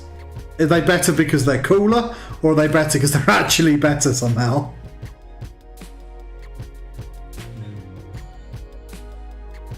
Did I accidentally pick like a meta Blood Bowl team?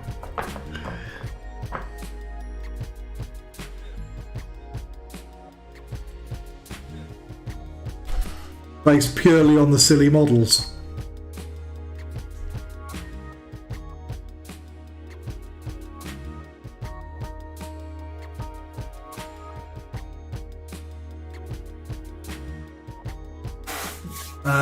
There's a good chance a troll will just eat one of the snotlings. Alright, that's cool.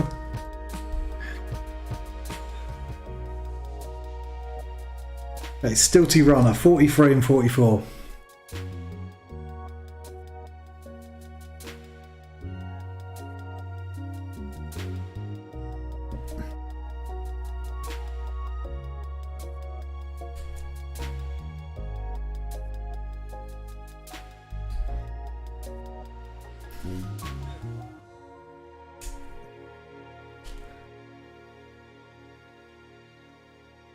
E4. There it is.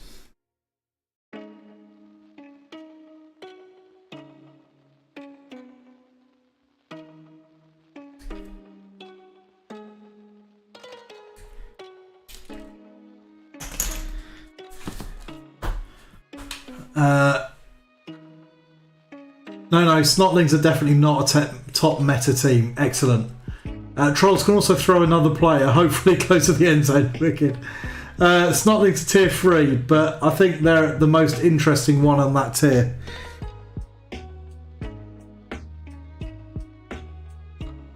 So how do the tiers work then?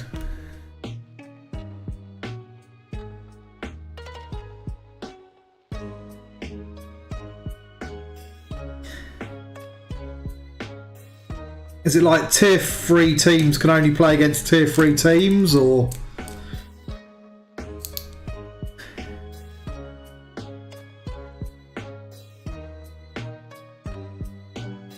Do they get more starting money?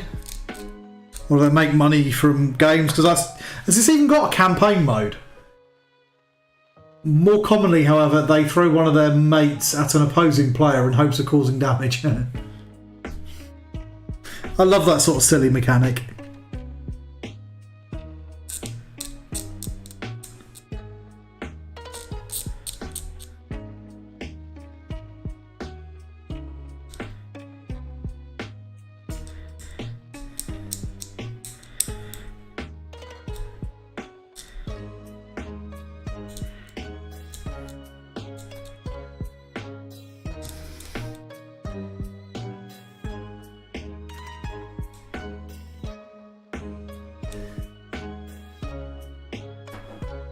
GW's ranked all the teams to tiers 1 to 3. It's just an overall ranking system. So it doesn't actually have any like in-game effect then.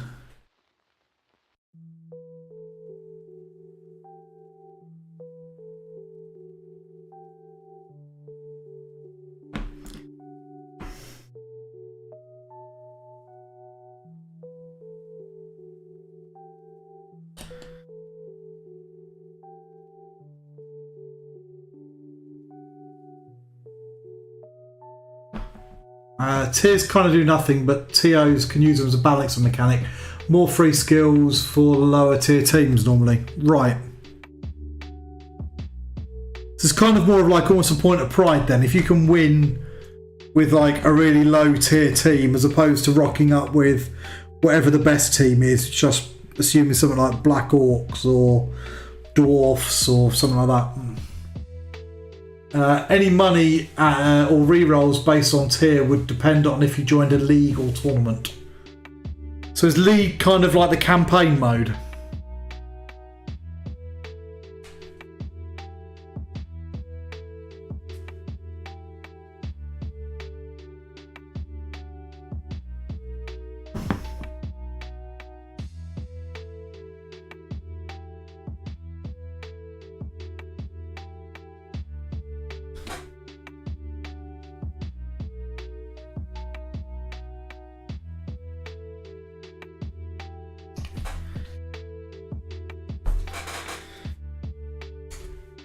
40 and 39.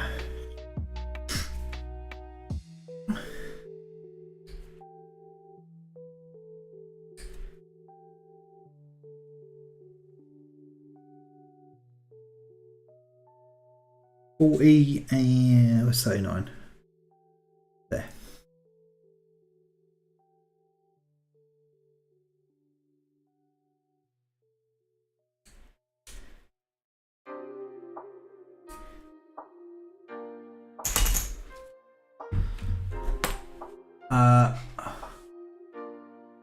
Yes, Liga's campaign mode. Nice. They took the throwing dead vehicles monsters away from knights. I hate that they did that. Yeah, I don't like that. I like it was just funny when you could throw a rhino at something and blow everything up. If a player does cool shit during the game, they get star player points, SPP. They can get spent on skills and stat increases. Dwarfs are the team everyone hates to play against because they are hard to hurt and just walk up the pitch. Not very fun to play against and can get boring to play too. It sounds like a total tangent, but I used to think that in Total War as well. I used to play a lot of Total Warhammer 2 and I hated playing dwarfs in that. I just got so bored.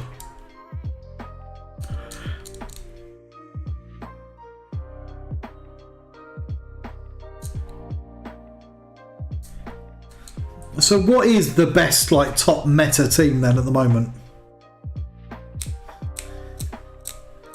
Or is it like really well balanced and there isn't a top meta team, which somehow blows my mind?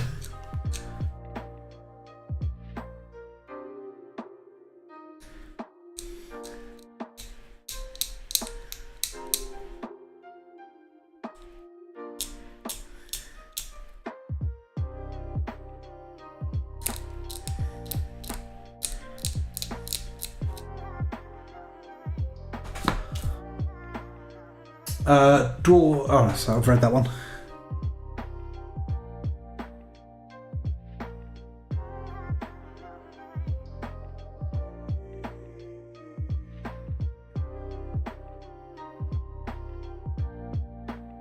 Okay, so they go in there like that.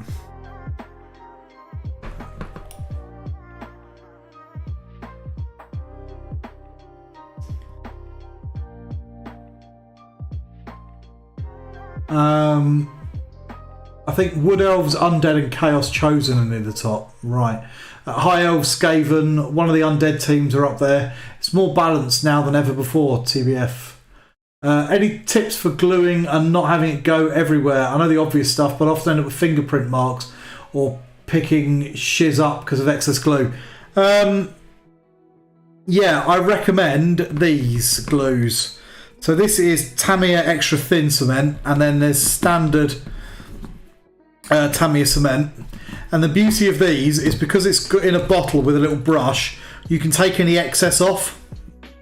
And because you've got the little pokey brush, you can be really precise with it, and it's easier not to make a horrible sticky mess, which I always found I got into with that Revel one with the little pin needle thing that you're always having to clear out.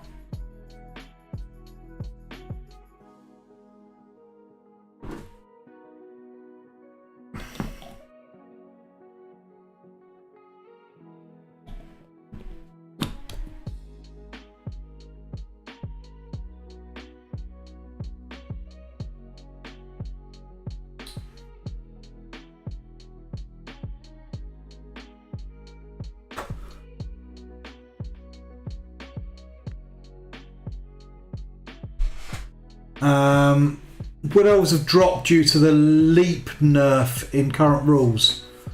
Right. Revel, your own mini flamethrower. Yes. I loaded YouTube on my TV and now I can see Tony in high definition. Why have I done this to myself? You've only got yourself to blame, mate. Only got yourself to blame. No one would have said that was a good idea. Even I don't want to look at myself in high definition. My own wife doesn't watch this stream.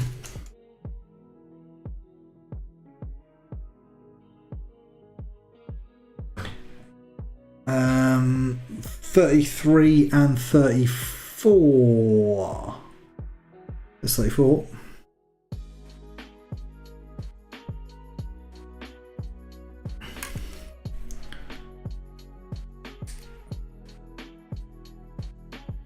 And then 33 is there. Oh, this is the one with that weird sock. This is the first one I made on the stream earlier.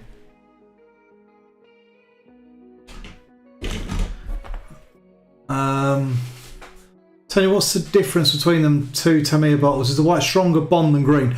No, not really, but the white one is a thicker glue. And because it's thicker, it stays, it takes a little longer to dry. Which means if you've got a smaller contact point, I like to use the thicker one. Or if I want to reposition it a few times. The extra thin works in a slightly different way. I'll use it properly on this guy and you'll see what I mean. So the extra thin, rather than you putting on the part you're trying to glue and then putting them together, what you're supposed to do, and I've cleaned that up, and let me just clean this guy up as well, otherwise I'll regret it. What you're supposed to do with it is you actually put it on the model when the model's already in position, and it's so thin that it seeps into the cracks and joins them. Now it's nice because it doesn't, it leaves much smaller gaps than you get with traditional glue. So what you would do is you take your model and you put it together however it's supposed to go. So like that in this case. Then you take your extra thin glue and you just touch it to the join. And the glue, being so thin, will actually be wicked into the crack with capillary action.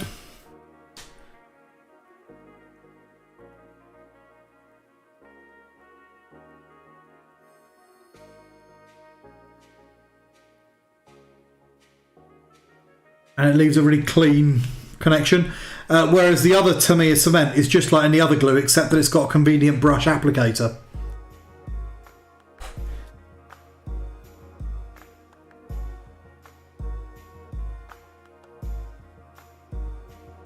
I hope that makes sense.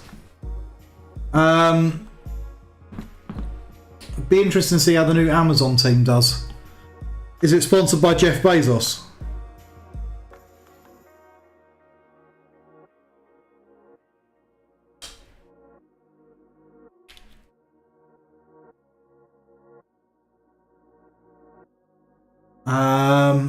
I found the cutting mat I used for the early 90s when I played Fantasy full of memories and paint, not as clean as yours. You haven't seen the other side of my cutting mat, it's gruesome. So the other side I use for painting on, and then this side I use for cutting on. And the reason I use this side for cutting on is the other side got too grimy and I couldn't read the markings anymore. Extra thin glue is great for smoothing any marks from sanding or scraping too after the pieces join together. Yeah, absolutely. I really like the extra thin glue. I wouldn't go back to any other glue after I've been using it. Snotling 2. Whatever time. Right, this is going to be my last snotling of the night. So 49 and 50. 50. This is a school night tonight and I have to get up early and shout at some kids.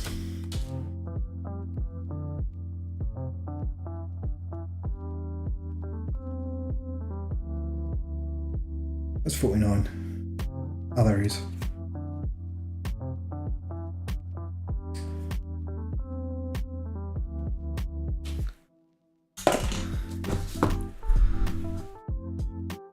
The extra thin does a great job of taking sharp edges of plastic as well. So you want to lessen the edge of cloth. It does well for that. Oh, that's a good idea, yeah.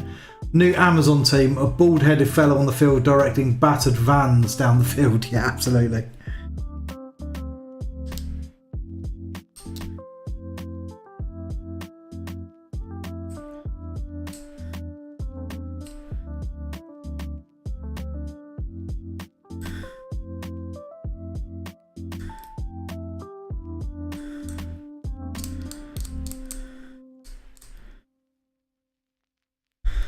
Head.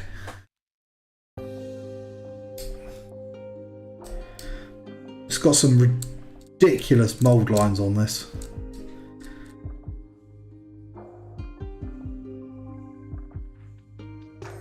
They're beautiful sculpts, but they are terrible for mould lines.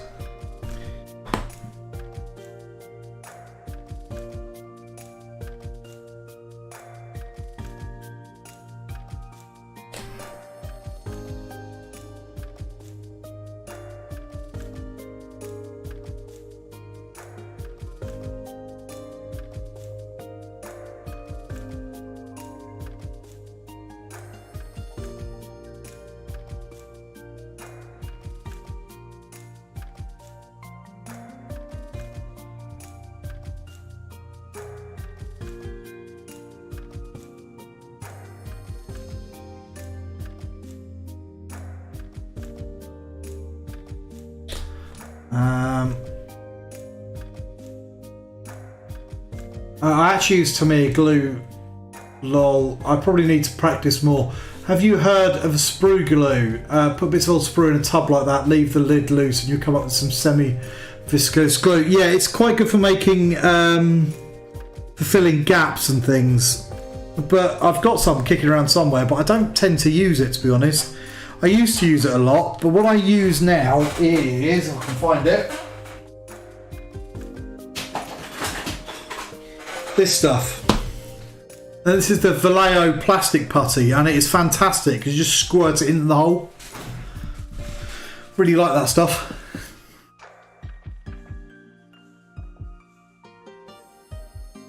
And I find I use it a lot more than my sprue goo now, to the point of I don't know where my sprue goo is.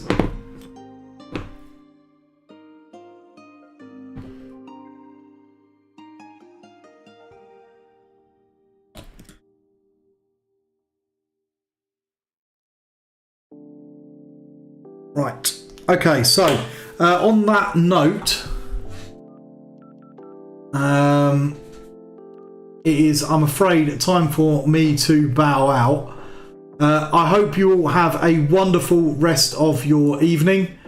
Don't work too hard. And hopefully we'll see you all in the chat on Thursday when we do our NID list, which is interesting. It's one that I wrote though, so it will be full of inaccuracies, like all the way through. So many mistakes. Have a wonderful night, everybody, and I will see you all in the next one. Cheers, guys.